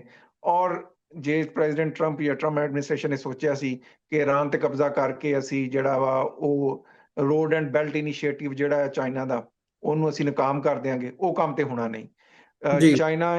ਚਾਈਨਾ ਔਰ ਇਹਦਾ ਇਨਫਲੂਐਂਸ ਇੱਕ ਰਿਐਲਿਟੀ ਆ ਦੁਨੀਆ 'ਚ ਅਮਨ ਲਈ। ਇਹੀ ਜ਼ਰੂਰੀ ਆ ਕਿ ਅਮਰੀਕਾ ਨਵੀਂ ਰਿਐਲਿਟੀ ਨੂੰ, ਨਵੇਂ ਗਲੋਬਲ ਆਰਡਰ ਨੂੰ ਜਿਹੜਾ ਮੰਨੇ ਔਰ ਜਿੰਨੇ ਕੌਨਫਲਿਕਟਸ ਨੇ ਉਹਨਾਂ ਨੂੰ ਰਿਜ਼ੋਲਵ ਕਰਨ ਦੀ ਕੋਸ਼ਿਸ਼ ਕਰੇ। ਔਰ ਖਾਸ ਤੌਰ ਤੇ ਅਮਰੀਕਾ ਵਰਗਾ ਦੇਸ਼ ਜਿੱਥੇ ਲਿਬਰਟੀ ਦੀ, ਇਕੁਐਲਿਟੀ ਦੀ, ਹਿਊਮਨ ਰਾਈਟਸ ਦੀ, ਰਿਲੀਜੀਅਸ ਫਰੀਡਮ ਦੀ ਗੱਲ ਏਡੇ ਤਗੜੇ ਢੰਗ ਨਾਲ ਕੀਤੀ ਜਾਂਦੀ ਸੀ, ਉਹ ਅੱਜ ਦੇਸ਼ 'ਚ ਇੰਟਰਨਲੀ ਇਸ ਵੇਲੇ ਹਿਊਮਨ ਰਾਈਟਸ ਵਾਇਲੇਸ਼ਨ ਹੋ ਰਹੀਆਂ। ਜਿਸ ਤਰੀਕੇ ਨਾਲ ਲੋਕਾਂ ਨੂੰ ਡਿਟੇਨ ਕੀਤਾ ਜਾ ਰਿਹਾ, ਕੋਈ ਸਵਾਲ ਕਰਦਾ ਲਾਅ ਇਨਫੋਰਸਮੈਂਟ ਨੂੰ ਗੋਲੀ ਕੱਢ ਮਾਰਦੇ ਆ। ਸੋ ਇਹ ਸਾਰੀਆਂ ਜਿਹੜੀਆਂ ਚੀਜ਼ਾਂ ਇਹਨਾਂ ਨੂੰ ਅਮਰੀਕਾ ਨੂੰ ਆਪਣੇ ਨਜ਼ਰ 'ਚ ਰੱਖਣਾ ਚਾਹੀਦਾ। ਜੀ ਡਾਕਟਰ ਸਾਹਿਬ, ਬਿਲਕੁਲ ਤੁਸੀਂ ਬੜਾ ਮਤਲਬ ਡੀਪਲੀ ਜਾ ਕੇ ਸਾਰੀ ਜਿਹੜੀ ਹਿਸਟਰੀ ਹੈਗੀ ਆ ਉਹ ਸਾਡੇ ਸਾਹਮਣੇ ਰੱਖੀ ਆ। ਤੇ ਇਹਦੇ ਵਿੱਚ ਜਿਹੜੀ ਤੁਸੀਂ ਇੱਕ ਗੱਲ ਕੀਤੀ ਹੈ ਵੀ ਜਿਵੇਂ ਇਹ ਹਿਸਟਰੀ ਦੇ ਵਿੱਚ ਪਹਿਲੀ ਵਾਰ ਹੋਇਆ ਕਿ ਦੁਨੀਆ ਜਿਹੜੀ ਸੀ ਉਹ ਬਾਇਪੋਲਰ ਤੋਂ ਯੂਨੀਪੋਲਰ ਹੋਈ। ਅਮਰੀਕਾ ਜਿਹੜਾ ਆ ਉਹ ਦੁਨੀਆ ਦਾ ਸਰਪੰਚ ਬਣਿਆ ਤੇ ਅਮਰੀਕਾ ਦੀ ਸਰਪੰਚੀ ਸਾਰਿਆਂ ਨੇ ਮੰਨੀ, ਡਾਲਰ ਅਮਰੀਕਾ ਦਾ ਚੱਲਿਆ, ਇਹਨਾਂ ਦੀਆਂ ਜਿਹੜੀਆਂ ਫੰਡਿੰਗਸ ਹੈਗੀਆਂ ਨੇ ਹਿਊਮਨ ਰਾਈਟਸ ਦੇ ਥੱਲੇ, ਰਿਲੀਜੀਅਸ ਫਰੀਡਮ ਦੇ ਥੱਲੇ, ਉਹ ਦੁਨੀਆ ਭਰ ਦੇ ਵਿੱਚ, ਦੁਨੀਆ ਦੇ ਵੱਖ-ਵੱਖ ਮੁਲਕਾਂ ਦੇ ਵਿੱਚ, ਕੰਟੀਨੈਂਟਸ ਦੇ ਵਿੱਚ ਜਾਂਦੀਆਂ ਰਹੀਆਂ ਨੇ, ਜਿਹੜੀਆਂ ਕਿ ਹੁਣ ਪ੍ਰੈਜ਼ੀਡੈਂਟ ਟਰੰਪ ਨੇ ਆ ਕੇ ਬਦਲੀਆਂ ਨੇ। ਉਹ ਪੈਰਿਸ ਟ੍ਰੀਟੀ ਅਕੋਰਡ ਦੀ ਗੱਲ ਹੋਵੇ, ਅਦਰਵਾਈਜ਼ ਅਸੀਂ ਦੇਖਦੇ ਹਾਂ ਯੂਨਾਈਟਿਡ ਨੇਸ਼ਨਸ ਦੀ ਗੱਲ ਹੋਵੇ, ਸਾਰੀਆਂ ਜਿਹੜੀਆਂ ਉਹ ਇੰਟਰਨੈਸ਼ਨਲ ਬਾਡੀਜ਼ ਨੇ ਜਿਨ੍ਹਾਂ ਰਾਹੀਂ ਅਮਰੀਕਾ ਨੇ ਆਪਣਾ ਇੱਕ ਦਬਦਬਾ ਬਣਾਇਆ ਸੀ ਦੁਨੀਆ ਦੇ ਉੱਤੇ, ਇੱਕ ਗਲਬਾ ਬਣਾਇਆ ਸੀ, ਇੱਕ ਕੰਟਰੋਲ ਕਰਨ ਦੀ ਵੀ ਨੀਤੀ ਹੁੰਦੀ ਹੈ, ਉਹ ਕੈਰਟ ਐਂਡ ਸਟਿਕ ਪਾਲਿਸੀ ਦੋਵੇਂ ਪਾਸੇ ਚੱਲ ਰਹੀ ਹੁੰਦੀ ਹੈ। ਸੋ ਹੁਣ ਪਰ ਉਹ ਜਿਹੜੀ ਸਾਰੀ ਚੀਜ਼ ਹੈ ਉਹ ਬਦਲ ਗਈ ਹੈ। ਪ੍ਰੈਜ਼ੀਡੈਂਟ ਟਰੰਪ ਜੀ ਦੇ ਨਾਲ ਕਹੋ ਬਦਲੀ ਹੈ, ਜਾਂ ਜਿਹੜੀ ਅਮਰੀਕਾ ਦੀ ਹੀ ਆਪਣੀ ਇੱਕ ਨੀਤੀ ਹੈ ਉਹਨੂੰ ਤੁਸੀਂ ਹਮ, ਡੀਪ ਸਟੇਟ ਨਾਲ ਜਾਂ ਵਰਲਡ ਆਰਡਰ ਨਾਲ ਹਮ, ਜੋੜ ਕੇ ਦੇਖ ਲਓ, ਉਹ ਕੰਪਲੀਟਲੀ ਚੇਂਜ ਹਾਂਜੀ ਹੁੰਦੀ ਨਜ਼ਰ ਆ ਰਹੀ ਹੈ। ਸੋ ਇਹਨੂੰ ਅਸੀਂ ਇੱਕ ਨਵੀਂ ਫੋਰਨ ਪਾਲਿਸੀ 'ਚ ਆਈ ਸ਼ਿਫਟ ਨੂੰ ਕਿਵੇਂ ਦੇਖੀਏ ਜਾਂ ਕਿਵੇਂ ਸਮਝੀਏ, ਤੇ ਇਹਦਾ ਦੁਨੀਆ ਦੇ ਉੱਤੇ ਪ੍ਰਭਾਵ ਕਿਵੇਂ ਪਊਗਾ, ਇਹਦੇ ਵਿੱਚ ਹਿਊਮਨ ਰਾਈਟਸ ਦੀ ਗੱਲ ਕਿੱਥੇ ਰਹੂਗੀ, ਇਹਦੇ ਵਿੱਚ ਧਾਰਮਿਕ ਆਜ਼ਾਦੀ ਦੀ ਗੱਲ ਕਿੱਥੇ ਰਹੂਗੀ, ਤੇ ਵਰਲਡ ਆਰਡਰ ਜੇ ਸ਼ਿਫਟ ਹੁੰਦਾ ਕਿਸ ਪਾਸੇ ਵੱਲ ਜਾਊਗਾ। ਤੇ ਖਾਸ ਤੌਰ ਤੇ ਉਹਦੇ 'ਚ ਫਿਰ ਇਵੈਂਚੁਅਲੀ ਮੈਂ ਚਾਹੂੰਗਾ ਵੀ ਅਸੀਂ ਆਪਣੀ ਕੌਮੀਅਤ ਦੀ ਜਾਂ ਸਿੱਖਾਂ ਦੀ, ਜਦੋਂ ਅਸੀਂ ਸਿੱਖ ਜੀ ਨਜ਼ਰੀਏ ਤੋਂ ਦੇਖਦੇ ਹਾਂ ਉਹਦੇ 'ਚ ਵੀ, ਕਿਉਂਕਿ ਅਮਰੀਕਾ ਦਾ ਰੋਲ ਹੈ। ਅਮਰੀਕਾ ਦੀ ਪਿਛਲੇ ਦਿਨਾਂ ਦੇ ਵਿੱਚ United States commission on international religious freedom the report ਵੀ ਜੀ ਆਈ ਹੈ, ਜਿਹਦੇ 'ਚ ਇੰਡੀਆ ਨੂੰ ਜੀ ਕੰਟਰੀ ਆਫ ਪਾਰਟਿਕੂਲਰ ਕੰਸਰਨ ਐਲਾਨਿਆ ਗਿਆ। ਵੀ ਫਿਰ ਇਹਨਾਂ ਗੱਲਾਂ ਜੀ ਦੇ ਮਾਇਨੇ ਕਿੰਨੇ ਕੁ ਰਹਿਣਗੇ? ਹਾਂ, ਬਹੁਤ ਰੈਲੀਵੈਂਟ ਸਵਾਲ ਹੈ ਤੁਹਾਡਾ। ਪਹਿਲਾਂ ਆਪਾਂ ਥੋੜੀ ਜਿਹੀ ਗੱਲ ਕਰੀਏ ਕਿ ਅੰਡਰ ਦ ਟਰੰਪ ਐਡਮਿਨਿਸਟ੍ਰੇਸ਼ਨ ਇਹਨਾਂ ਦੀ ਆਪਣੀ ਇੱਕ ਵੱਖਰੀ ਅਪਰੋਚ ਆ, ਫੋਰਨ ਪਾਲਿਸੀ ਵੀ ਥੋੜੀ ਡਿਫਰੈਂਟ ਆ ਪਿਛਲੀਆਂ ਸਰਕਾਰਾਂ ਦੇ ਨਾਲੋਂ। ਸਿਰਫ ਇੰਟਰਨੈਸ਼ਨਲ ਬਾਡੀਜ਼ ਤੋਂ ਦੇ ਖਿਲਾਫ ਨਹੀਂ ਕ੍ਰੈਕ ਡਾਊਨ ਕੀਤਾ ਇਸ ਐਡਮਿਨਿਸਟ੍ਰੇਸ਼ਨ ਨੇ ਕਿ ਪੈਰਿਸ ਅਕੋਰਡ ਤੋਂ ਵਿਡਰਾਅ ਕਰ ਲਿਆ ਹੋਵੇ, ਜਾਂ UN HCR human rights council ਤੋਂ ਅਮਰੀਕਾ ਨੇ ਇਹ ਵੈਸੇ ਹਿਊਮਨ ਰਾਈਟਸ ਕਾਉਂਸਲ ਤੋਂ ਤੇ ਜਦੋਂ ਪਹਿਲੀ ਟਰੰਪ ਸਰਕਾਰ ਆਈ ਸੀ ਉਸ ਵੇਲੇ ਵੀ ਇਹਨਾਂ ਨੇ ਆਪਟ ਆਊਟ ਕਰ ਲਿਆ ਸੀ। ਇਹ ਹੋਰ ਗੱਲ ਹੈ, ਬਾਅਦ ਦੇ ਵਿੱਚ ਇਹਨਾਂ ਨੂੰ ਬੜੇ ਪਾਪੜ ਵੇਲਣੇ ਪਏ, ਕਿਉਂਕਿ ਉਹ ਇੰਟਰਸਟਿੰਗਲੀ ਜਦੋਂ US ਨੇ ਵਿਡਰਾਅ ਕੀਤਾ ਤੇ ਜਿਹੜੀ ਉਹਦੀ ਉਸ ਸਮੇਂ ਦੀ ਚੇਅਰ ਸੀ ਉਹ ਚਾਈਨਾ ਕੋਲ ਚਲੀ ਗਈ। ਫਿਰ ਜੀ ਅਮਰੀਕੀ ਬਹੁਤ ਪਿੱਟੇ ਕਿ ਹਿਊਮਨ ਰਾਈਟਸ ਕਾਉਂਸਲ ਚਾਈਨਾ ਵਰਗਾ ਦੇਸ਼ ਜਿਹੜਾ ਹਿਊਮਨ ਰਾਈਟਸ ਵਾਇਲੇਟਰ ਹੈ ਉਹਨੂੰ ਮਿਲ ਗਈ ਆ। ਸੋ ਉੱਥੇ ਵੀ ਕਈ ਲੋਕਾਂ ਨੇ ਕਿਹਾ ਵੀ ਤੁਸੀਂ ਤਾਂ ਹੁਣ ਇਹਦਾ ਹਿੱਸਾ ਹੀ ਨਹੀਂ ਹੈਗੇ, ਤੁਹਾਨੂੰ ਤਾਂ ਕਮੈਂਟ ਵੀ ਨਹੀਂ ਕਰਨਾ ਚਾਹੀਦਾ। ਇਹ ਤਾਂ ਇੰਟਰਨੈਸ਼ਨਲੀ ਨਹੀਂ, ਇਹਨਾਂ ਨੇ ਇੰਟਰਨਲੀ ਵੀ ਇਸ ਟਰੰਪ ਐਡਮਿਨਿਸਟ੍ਰੇਸ਼ਨ ਨੇ ਆਪਣੇ ਬਹੁਤ ਸਾਰੇ ਅਦਾਰਿਆਂ ਦੇ ਬਾਰੇ ਅਜੀਬ ਜੀ ਪਾਲਿਸੀ ਅਪਣਾਈ, ਜਿਸ ਤਰ੍ਹਾਂ USAID ਨੂੰ ਬੰਦ ਕੀਤਾ ਗਿਆ ਵਾ। ਹੁਣ ਦੁਨੀਆ ਪੂਰੀ ਦੇ ਵਿੱਚ ਉਹ ਅਮਰੀਕਾ ਦੀ ਇੱਕ ਸੌਫਟ ਇੰਟਰਵੈਂਸ਼ਨ ਸੀ। ਇੰਟਰਵੈਂਸ਼ਨ ਜ਼ਰੂਰੀ ਨਹੀਂ ਤੁਸੀਂ ਹਥਿਆਰਾਂ ਰਾਹੀਂ ਕਰੋ। ਹੁਣ ਜੇ USAID ਦੇ ਹੇਠ ਪ੍ਰੋਜੈਕਟ ਚੱਲਦੇ ਸੀ, ਪੂਰੀ ਦੁਨੀਆ 'ਚ ਤੁਹਾਡੇ ਕੋਲ ਖਬਰ ਆਉਂਦੀ ਸੀ ਵੀ ਦੁਨੀਆ 'ਚ ਹੋ ਕੀ ਰਿਹਾ। ਦੁਨੀਆ ਦੇ ਵਿੱਚ ਜੇ ਤੁਸੀਂ ਸੌਫਟ ਤਬਦੀਲੀ ਕਰਨੀ ਆ, ਜਿਸ ਤਰ੍ਹਾਂ ਇਰਾਨ ਦੀ ਮਿਸਾਲ ਹੀ ਲੈ ਲਓ, ਜੇ USAID ਦੇ ਪ੍ਰੋਜੈਕਟਸ ਹੁੰਦੇ ਇਰਾਨ ਦੇ ਵਿੱਚ ਤੇ ਅਮਰੀਕਾ ਦੀ ਇੱਕ ਸੌਫਟ ਉੱਥੇ ਇੰਟਰਵੈਂਸ਼ਨ ਹੋ ਸਕਦੀ ਸੀ। ਸੋ USAID ਨੂੰ ਬੰਦ ਕੀਤਾ ਗਿਆ ਜਾਂ ਬਹੁਤ ਘਟਾ ਦਿੱਤਾ ਗਿਆ। ਈਵਨ ਜਿਹੜੇ ਅਦਾਰੇ ਅਮਰੀਕਾ 'ਚ ਕੰਮ ਕਰਦੇ ਸਨ ਧਾਰਮਿਕ ਆਜ਼ਾਦੀ ਲਈ ਜਾਂ ਅਦਰਵਾਈਜ਼, ਜਿਸ ਤਰ੍ਹਾਂ ਵਾਇਸ ਆਫ ਅਮਰੀਕਾ ਸਰਵਿਸ ਸੀਗੀ। ਹੁਣ ਵਾਇਸ ਆਫ ਅਮਰੀਕਾ 1944 ਦੀ ਇੱਕ state department USAID funded broadcasting service ਸੀ, ਜਿਹਨੂੰ ਅਮਰੀਕਨ ਸਰਕਾਰ ਸਪਾਂਸਰ ਕਰਦੀ ਸੀ।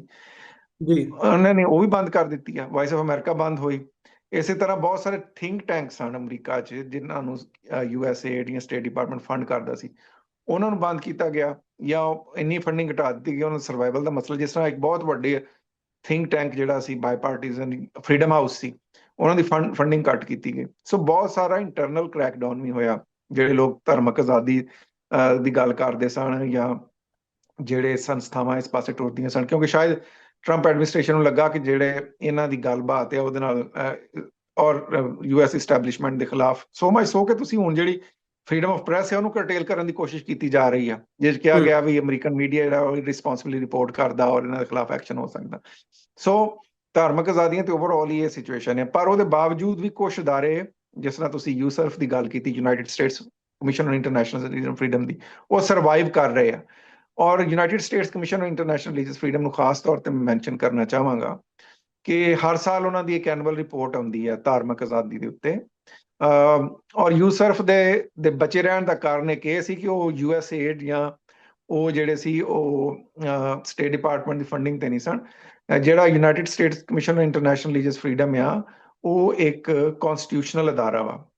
ਇਟ ਜੀ has come into effect with the act of parliament. ਜਿਹੜਾ ਰਿਲੀਜੀਅਸ ਫਰੀडम ਐਕਟ ਆ ਅਮਰੀਕਾ ਦੀ ਸੰਵਿਧਾਨ ਦੇ ਵਿੱਚ ਦੇ ਹੇਠ ਜਿਹੜਾ ਪਾਸ ਹੋਇਆ ਵਾ, ਉਹਦੇ ਹੇਠ ਯੂਸਰਫ ਬਣੀ ਆ। ਔਰ ਉਹਦੀ ਫੰਡਿੰਗ ਜਿਹੜੀ ਹੈ ਨਾ ਗਾਰੰਟੀਡ ਆ। ਜੇ ਟਰੰਪ ਐਡਮਿਨਿਸਟ੍ਰੇਸ਼ਨ ਹੁੰਦੇ ਸ਼ਾਇਦ ਉਹਨਾਂ ਨੂੰ ਵੀ ਬੰਦ ਕਰ ਦਿੰਦੇ, ਪਰ ਨਹੀਂ ਏਦਾਂ ਹੋ ਸਕਿਆ। ਇੱਕ ਦੂਜੀ ਗੱਲ ਇਹ ਆ ਕਿ ਯੂਸਰਫ ਹੋਵੇ ਜਾਂ Tom lands human rights commission ਹੋਣ, ਜਿਹੜੀ ਧਾਰਮਿਕ ਆਜ਼ਾਦੀ ਦੇ ਬਾਰੇ ਅਮਰੀਕਾ ਤੋਂ ਰਿਪੋਰਟ ਹੁੰਦਾ ਨਾ, ਅਮਰੀਕਾ ਨੂੰ ਉਹ ਸੂਟ ਵੀ ਕਰਦਾ, ਕਿਉਂਕਿ ਇਹਨਾਂ ਰਿਪੋਰਟਾਂ ਨੂੰ ਬੁਨਿਆਦ ਬਣਾ ਕੇ ਆਮ ਟਵਿਸਟਿੰਗ ਕਰਦੇ ਜਾਂ ਬਾਹ ਮਰੋੜਦੇ ਆ ਦੇਸ਼ਾਂ ਦੀ। ਇਹ ਹੋਰ ਗੱਲ ਹੈ, ਅਮਰੀਕਾ ਆਪ ਹੀ ਬਹੁਤ ਸਾਰੀ ਹਿਊਮਨ ਰਾਈਟਸ ਵਾਇਲੇਟ ਕਰਦਾ, ਪਰ ਇਹਨਾਂ ਰਿਪੋਰਟਾਂ ਨੂੰ ਬੁਨਿਆਦ ਬਣਾ ਕੇ ਜਦੋਂ ਦਿਲ ਕਰਦਾ ਵਾ ਧਾਰਮਿਕ ਆਜ਼ਾਦੀ ਦੀ ਬੁਨਿਆਦ ਤੇ ਜਾਂ ਮਨੁੱਖੀ ਅਧਿਕਾਰਾਂ ਦੀ ਉਲੰਘਣਾ ਨੂੰ ਲੈ ਕੇ ਇਹ ਦੇਸ਼ਾਂ ਦਾ ਹੱਥ ਮਰੋੜ ਸਕਦੇ ਆ। ਸੋ ਤੁਹਾਨੂੰ ਪਤਾ ਕਿ ਯੂਸਰਫ ਇੱਕ ਬਹੁਤ ਪ੍ਰਭਾਵਸ਼ਾਲੀ ਅਦਾਰਾ ਵਾ। ਇਹਦੇ ਨਾਲ ਮੈਨੂੰ ਵੀ ਕੰਮ ਕਰਨ ਦਾ ਮੌਕਾ ਮਿਲਿਆ। ਮੈਂ ਪਹਿਲਾ ਬੰਦਾ ਸੀ ਜਿਹਨੂੰ US commission on international religious freedom ਨੇ ਕੰਟਰੈਕਟ ਕੀਤਾ ਭਾਰਤ ਬਾਰੇ ਇੱਕ ਐਕਸਕਲੂਸਿਵ ਰਿਪੋਰਟ ਲਿਖਣ ਲਈ। ਜੀ ਉਹ ਛਪੀ, ਉਹਦੇ ਬਾਅਦ ਇੱਕ ਪੂਰੀ ਕੰਪੇਨ ਚੱਲੀ ਸੀ ਖੈਰ, ਕਿ ਹਿੰਦੂ ਅਮਰੀਕਨ ਫਾਊਂਡੇਸ਼ਨ ਦੀ ਤਰਫੋਂ ਕਿ ਰਿਪੋਰਟ ਨੂੰ ਵਿਡਰਾਅ ਕਰੋ। ਮੇਰੇ ਖਿਲਾਫ ਵੀ ਬਹੁਤ ਕੁਝ ਉਹਨਾਂ ਨੇ ਕਿਹਾ। ਔਰ ਫਿਰ ਉਹਨਾਂ ਨੇ ਉਹਦੇ ਬਾਅਦ ਇਸ ਜਿਹੜੇ ਹਿੰਦੂ ਅਮਰੀਕਨ ਫਾਊਂਡੇਸ਼ਨ ਆ, ਇਹਨਾਂ ਨੇ ਕਾਂਗਰਸ ਨੂੰ ਇੱਕ ਅਪੀਲ ਕੀਤੀ ਸੀ ਵੀ ਯੂਸਰਫ ਦੀ ਫੰਡਿੰਗ ਬੰਦ ਕੀਤੀ ਜਾਵੇ। ਪਰ ਨਾਲ ਹੀ ਜੀ ਨਾਲ ਸਿੱਖ ਜਥੇਬੰਦੀਆਂ ਵੀ ਇਹਨਾਂ ਨਾਲ ਕੋਲੈਬੋਰੇਟ ਕਰਦੀਆਂ ਰਹੀਆਂ ਔਰ ਇਹਨਾਂ ਨੂੰ ਸਟਰੈਂਥਨ ਕਰਨ 'ਚ ਵੀ। ਜਿਸ ਤਰ੍ਹਾਂ ਅਮਰੀਕਨ ਸਿੱਖ ਕਾਕਸ, ਜਿਹਦੇ 50 ਦੇ ਕੋਲ ਬਾਈ ਪਾਰਟੀਜ਼ਨ ਕਾਂਗਰਸਮੈਨ ਨੇ, ਉਹਨਾਂ ਵੱਲੋਂ ਇਹਨਾਂ ਨਾਲ ਕਾਫੀ ਕੋਲੈਬੋਰੇਸ਼ਨ ਹੋਈ। ਜਿਹੜੀਆਂ ਮੁਖਤਲਿਫ ਬਰੀਫਿੰਗਸ ਹੀਅਰਿੰਗਸ ਕਰਾਈਆਂ ਗਈਆਂ ਕਾਕਸ ਵੱਲੋਂ, ਉਹਦੇ ਵਿੱਚ ਯੂਸਰਫ ਜਾਂ ਪੈਨਲਿਸਟ ਦੇ ਤੌਰ ਤੇ ਆਏ ਜਾਂ ਵੈਸੇ ਪਾਰਟਿਸਿਪੇਟ ਕਰਦੇ ਰਹੇ। ਇਸ ਤੋਂ ਇਲਾਵਾ ਇਹਨਾਂ ਨੂੰ ਅਸੀਂ ਨਾਲ ਨਾਲ ਬਰੀਫ ਵੀ ਕਰਦੇ ਰਹੇ, ਕਿਉਂਕਿ ਯੂਸਰਫ ਇੱਕ ਬੜਾ ਕੰਪਲੈਕਸ ਮੈਕੈਨਿਜ਼ਮ ਹੈ। ਇਹਦੇ ਵਿੱਚ ਪ੍ਰੈਜ਼ੀਡੈਂਟ ਦਾ ਨੋਮੀਨੀ ਹੁੰਦਾ ਕਮਿਸ਼ਨਰ, ਇਹਦੇ ਵਿੱਚ ਹਾਊਸ ਸਪੀਕਰ ਦਾ ਨੋਮੀਨੀ ਕਮਿਸ਼ਨਰ ਇੱਕ ਹੁੰਦਾ, ਇਸੇ ਜੀ ਤਰ੍ਹਾਂ ਮੈਜੋਰਟੀ ਲੀਡਰ ਦਾ ਇੱਕ ਨੋਮੀਨੀ ਹੁੰਦਾ। ਸੋ ਇੱਕ ਕਮਿਸ਼ਨਰਾਂ ਦਾ ਤੇ ਸਿਰਫ 2 ਸਾਲ ਦਾ 3 ਸਾਲ ਦਾ ਟਾਈਮ ਹੁੰਦਾ ਜੇ ਐਕਸਟੈਂਡ ਹੋ ਜਾਏ ਤੇ। ਬਾਕੀ ਜਿਹੜਾ ਉਹਨਾਂ ਦਾ ਰੈਗੂਲਰ ਸਟਾਫ ਆ, ਉਹਦੀ ਐਗਜ਼ੈਕਟਿਵ ਡਾਇਰੈਕਟਰ ਆ, ਪਾਲਿਸੀ ਡਾਇਰੈਕਟਰ ਆ, ਮੈਂ ਪਰਸਨਲੀ ਵੀ ਉਹਨਾਂ ਦੇ ਨਾਲ ਹਮੇਸ਼ਾ ਸੰਪਰਕ 'ਚ ਰਹਿਣਾ ਔਰ ਉਹਨਾਂ ਨੂੰ ਸਿੱਖ ਵਿਸ਼ਿਆਂ ਦੇ ਬਾਰੇ ਔਰ ਓਵਰਆਲ ਰਿਲੀਜੀਅਸ ਫਰੀडम ਦੇ ਬਾਰੇ ਦੱਸਦਾ ਰਹਿਣਾ। ਔਰ ਇਹਨਾਂ ਦੀ ਰਿਪੋਰਟ ਵੀ ਹਰ ਸਾਲ ਆਉਂਦੀ ਆ। ਇਸ ਸਾਲ ਵੀ ਆਈ ਆ ਭਾਰਤ ਦੇ ਬਾਰੇ। ਉਹਨਾਂ ਨੇ ਜਿਹੜੀ ਉੱਥੇ ਧਾਰਮਿਕ ਆਜ਼ਾਦੀ ਦੀ ਉਲੰਘਣਾ ਹੋ ਰਹੀ ਆ ਉਹ 'ਤੇ ਗੱਲ ਕੀਤੀ ਹੈ। ਪਰ ਸੈਡਲੀ ਇਹ ਆ ਸਿਚੁਏਸ਼ਨ ਕਿ ਇਸ ਵੇਲੇ ਪੂਰਾ ਸਾਊਥ ਏਸ਼ੀਅਨ ਰੀਜਨ ਹੀ ਜਿਹੜਾ ਵਾ ਉੱਥੇ ਰਿਲੀਜੀਅਸ ਫਰੀडम, ਭਾਵੇਂ ਪਾਕਿਸਤਾਨ ਹੀ ਕਿਉਂ ਨਾ ਹੋਵੇ। ਇੱਕ ਪਾਸੇ ਜੀ ਉਹਨਾਂ ਨੇ ਉਹਦੇ ਜਿਹੜੀ ਹੁਣ 2026 ਦੀ ਰਿਪੋਰਟ ਆ, ਪਿਛਲੇ ਸਾਲਾਂ ਦੀ ਤਰ੍ਹਾਂ ਉਹ 'ਚ India, Pakistan, Iran, Myanmar, China, ਯਾਨੀ ਸਾਊਥ ਏਸ਼ੀਆ ਤੇ ਵੈਸਟ ਆਫ ਏਸ਼ੀਆ ਦੇ ਜਿਹੜੇ ਮੁਲਕ ਨੇ, Afghanistan. So west of Asia and South Asia ਜਿਹੜਾ ਵਾ, ਉਹਦੇ ਤਕਰੀਬਨ ਸਾਰੇ ਹੀ ਦੇਸ਼ ਜਿਹੜੇ ਆ ਉਹਨਾਂ ਨੇ ਕੰਟਰੀ ਆਫ ਪਾਰਟੀਕੂਲਰ ਕੰਸਰਨ ਲਾਣੇ ਆ ਔਰ ਸਟੇਟ ਡਿਪਾਰਟਮੈਂਟ ਤੋਂ ਮੁਤਾਲਬਾ ਕੀਤਾ ਕਿ ਇਹਨਾਂ ਨੂੰ CPC ਕਰਾਰ ਦਿਓ ਔਰ ਇਹਨਾਂ ਦੇ ਉੱਤੇ ਸੈਂਕਸ਼ਨਸ ਲਾਓ, ਕਿਉਂਕਿ ਇੱਥੇ ਧਾਰਮਿਕ ਆਜ਼ਾਦੀ ਦੀ ਉਲੰਘਣਾ ਹੋ ਰਹੀ ਹੈ। ਪਰ ਨੈਵਰਦਲੈਸ, ਭਾਵੇਂ ਇਹ ਹੱਥ ਮਰੋੜਨ ਦਾ ਹੀ ਕੰਮ ਹੋਵੇ, ਸਾਨੂੰ being Muslim minority community in India and the Sikh community, ਸਾਨੂੰ ਜਿਹੜਾ ਵਾ ਇਹਨਾਂ ਨਾਲ ਤਾਲਮੇਲ ਬਣਾਉਣਾ ਚਾਹੀਦਾ, ਇਹਨਾਂ ਨਾਲ ਗੱਲਬਾਤ ਕਰਨੀ ਚਾਹੀਦੀ, ਇਹਨਾਂ ਨੂੰ ਜ਼ਿਆਦਾ ਤੋਂ ਜ਼ਿਆਦਾ ਅਪਡੇਟ ਕਰਦਿਆਂ ਰਹਿਣਾ ਚਾਹੀਦਾ ਕਾਂਗਰੈਸ਼ਨਲ ਬਰੀਫਿੰਗਸ ਹੀਅਰਿੰਗ ਦੇ ਹੇਠ ਔਰ ਇਹਨਾਂ ਨਾਲ ਗੱਲਬਾਤ ਕਰਕੇ। ਇਸ ਸਾਲ ਦੀ ਜਿਹੜੀ ਰਿਪੋਰਟ ਆ ਉਹਦੇ 'ਚ ਇੱਕ ਖਾਸ ਚੀਜ਼ ਆ ਕਿ ਉਹਨਾਂ ਕੋਲ, ਕਿਉਂਕਿ ਉਹਨਾਂ ਕੋਲ ਸਿਰਫ 2 ਸਫ਼ੇ ਦੀ 2.5 ਸਫ਼ੇ ਦੀ ਸਪੇਸ ਹੁੰਦੀ ਆ ਪੂਰੀ ਰਿਪੋਰਟ, ਜਿਸ 'ਚ ਉਹਨਾਂ ਪੂਰੇ ਦੇਸ਼ ਦੀ ਗੱਲ ਕਰਨੀ ਹੁੰਦੀ ਆ।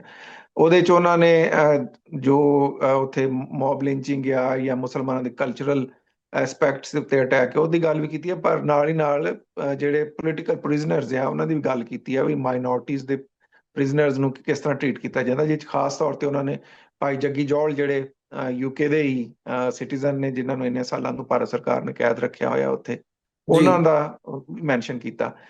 ਫਿਰ ਨਾਲ ਹੀ ਨਾਲ ਜੇ ਤੁਸੀਂ ਯੂਸਰਫ ਦੀ ਇੰਡੀਆ ਦੇ ਚੈਪਟਰ ਤੇ ਜਾਓ ਤੇ ਉੱਥੇ ਦਰਬਾਰ ਸਾਹਿਬ ਦੀ ਪਹਿਲੀ ਵਾਰੀ ਆ, ਕੁਝ ਸਾਲ, ਮੇਰੇ ਖਿਆਲ ਹੈ 13-14 ਮਹੀਨੇ ਪੁਰਾਣੀ ਗੱਲ ਆ, ਕੁਛ ਮੇਰੇ ਵਰਗਿਆਂ ਬੰਦਿਆਂ ਨੇ ਵੀ ਬੇਨਤੀ ਕੀਤੀ ਸੀ ਵੀ ਸਿੱਖਾਂ ਦੀ ਕੋਈ ਰਿਪਰੈਜ਼ੈਂਟੇਸ਼ਨ ਇਦਾਂ ਨਹੀਂ ਹੁੰਦੀ।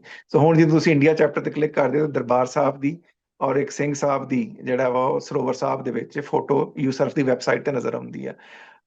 ਕੁਝ ਚੀਜ਼ਾਂ ਸਿੰਬੋਲਿਕ ਹੁੰਦੀਆਂ ਪਰ ਇਹਨਾਂ ਦੀ ਬਹੁਤ ਵੈਲਿਊ ਹੁੰਦੀ ਆ। ਪਰ ਮੇਰੀ ਬੇਨਤੀ ਇਹ ਆ ਵੀ ਇਹ ਜਿਹੜੀਆਂ ਸੰਸਥਾਵਾਂ ਵਾ ਇਹਨਾਂ ਨੂੰ ਡੀਲ ਕਰਨ ਲਈ ਸਾਨੂੰ ਬੜਾ ਪ੍ਰੋਫੈਸ਼ਨਲ ਅਪਰੋਚ ਦੀ ਜ਼ਰੂਰਤ ਆ। ਇਹ ਨਹੀਂ ਵੀ ਉੱਥੇ ਜਾ ਕੇ ਫੋਟੋ ਖਿਚਾ ਲਓ। ਬਾਏ ਦਾ ਵੇ, ਮੈਂ ਕਹਿਣਾ ਤਾਂ ਨਹੀਂ ਚਾਹੁੰਦਾ, 2019 ਦੀ ਮੇਰੇ ਖਿਆਲ ਹੈ ਗੱਲ ਆ ਵੀ ਇੱਕ ਸਿੱਖ ਸੰਸਥਾ ਗਈ ਸੀ ਯੂਸਰਫ ਦੇ ਦਫ਼ਤਰ, ਉੱਥੇ ਜਾ ਕੇ ਉਹਨਾਂ ਨੇ ਉਹਨਾਂ ਨੂੰ ਆਪਣੇ ਕੰਸਰਨਸ ਦਿੱਤੇ, ਫੋਟੋ ਖਿੱਚ ਕੇ ਬਾਅਦ 'ਚ ਸੋਸ਼ਲ ਮੀਡੀਆ ਤੇ ਪਾਈਆਂ।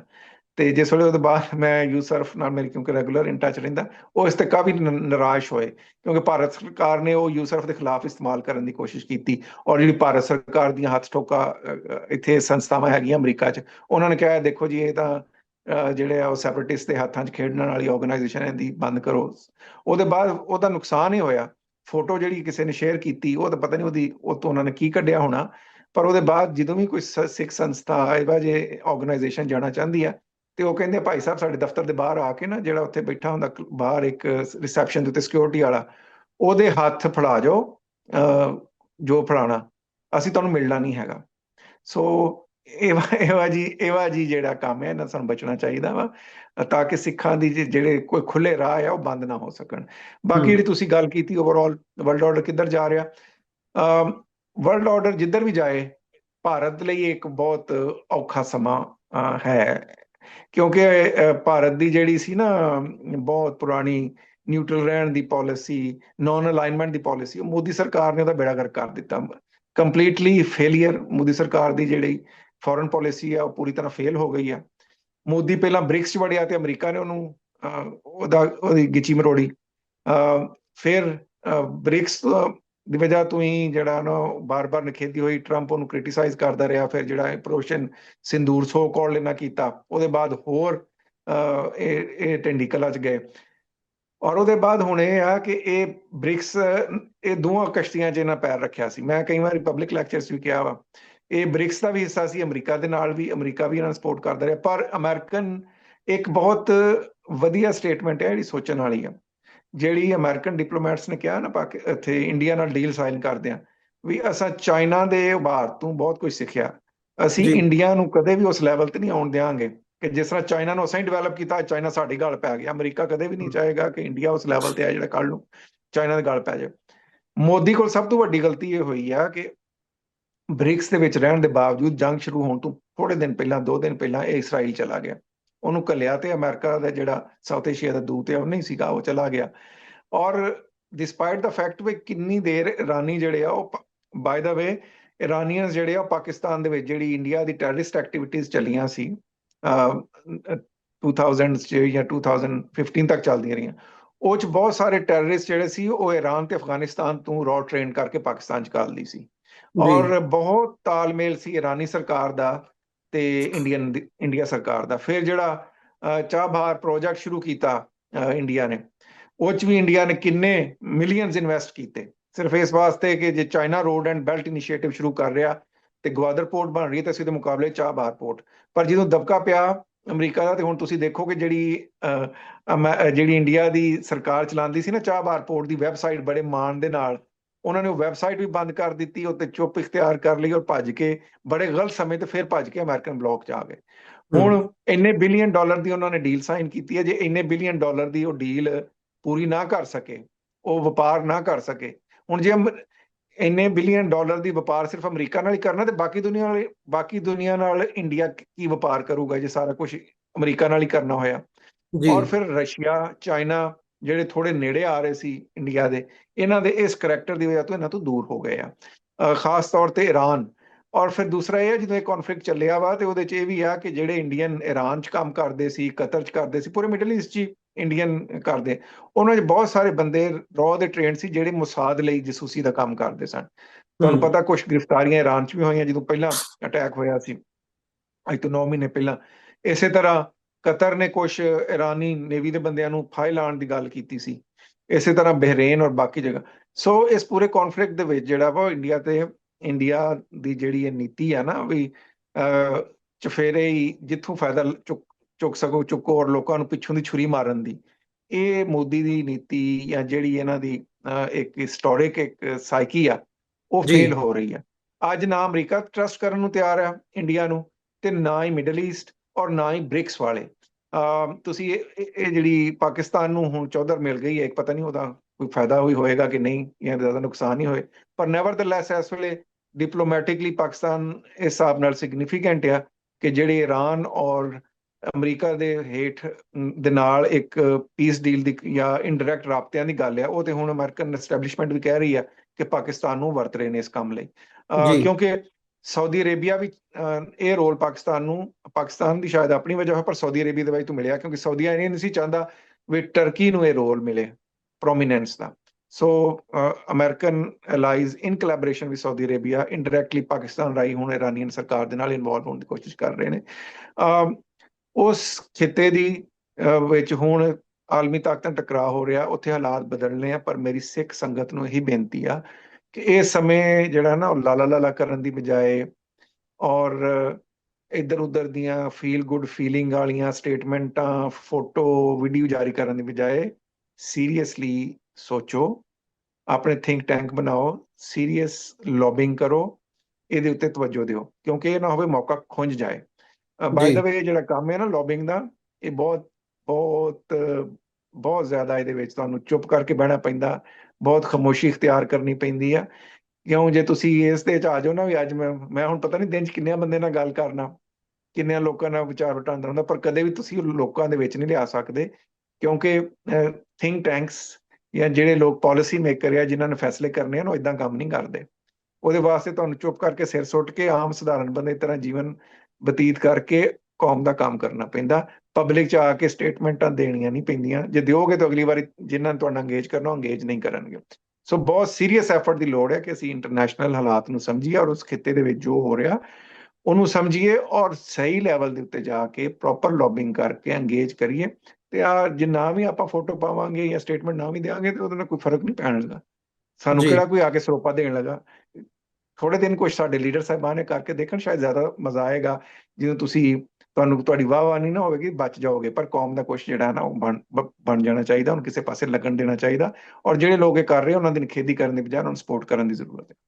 ਜੀ ਡਾਕਟਰ ਸਾਹਿਬ, ਬਹੁਤ ਬਹੁਤ ਧੰਨਵਾਦ, ਤੁਸੀਂ ਸਮਾਂ ਕੱਢਿਆ ਤੇ ਵਿਚਾਰਾਂ ਦੀ ਸਾਂਝ ਪਾਈ। ਮੈਂ ਬੜਾ ਡੀਪਲੀ ਇਹ ਸਾਰੇ ਟੌਪਿਕ ਨੂੰ ਤੁਹਾਡੇ ਰਾਹੀਂ ਦੇਖਿਆ ਤੇ ਸਮਝਿਆ। ਉਮੀਦ ਕਰਦਾ ਕਿ ਸਾਡੇ ਦਰਸ਼ਕਾਂ ਦੇ ਲਈ ਵੀ ਇਹ ਕਾਫੀ ਦਿਲਚਸਪੀ ਦਾ ਵਾਇਸ ਹੋਏਗਾ। ਸੋ ਬਹੁਤ ਬਹੁਤ ਧੰਨਵਾਦ ਅੱਜ ਸਮਾਂ ਕੱਢਣ ਦੇ ਲਈ। ਆਉਣ ਵਾਲੇ ਦਿਨਾਂ ਦੇ ਵਿੱਚ ਵੀ ਕੋਸ਼ਿਸ਼ ਕਰਾਂਗੇ, ਜਦੋਂ ਨਵੀਆਂ ਡਿਵੈਲਪਮੈਂਟਸ ਹੋਣਗੀਆਂ ਫਿਰ ਰਾਬਤਾ ਰੱਖੀਏ। ਬਹੁਤ ਬਹੁਤ ਧੰਨਵਾਦ ਜੀ। ਫਤਿਹ ਦੀ ਸਾਂਝ ਪਾਈ ਅੰਤ ਦੇ ਵਿੱਚ। ਵਾਹਿਗੁਰੂ ਜੀ ਕਾ ਖਾਲਸਾ, ਵਾਹਿਗੁਰੂ ਜੀ ਕਾ ਖਾਲਸਾ, ਵਾਹਿਗੁਰੂ ਜੀ ਵਾਹਿਗੁਰੂ ਜੀ ਕੀ ਕੀ ਫਤਿਹ। ਫਤਿਹ।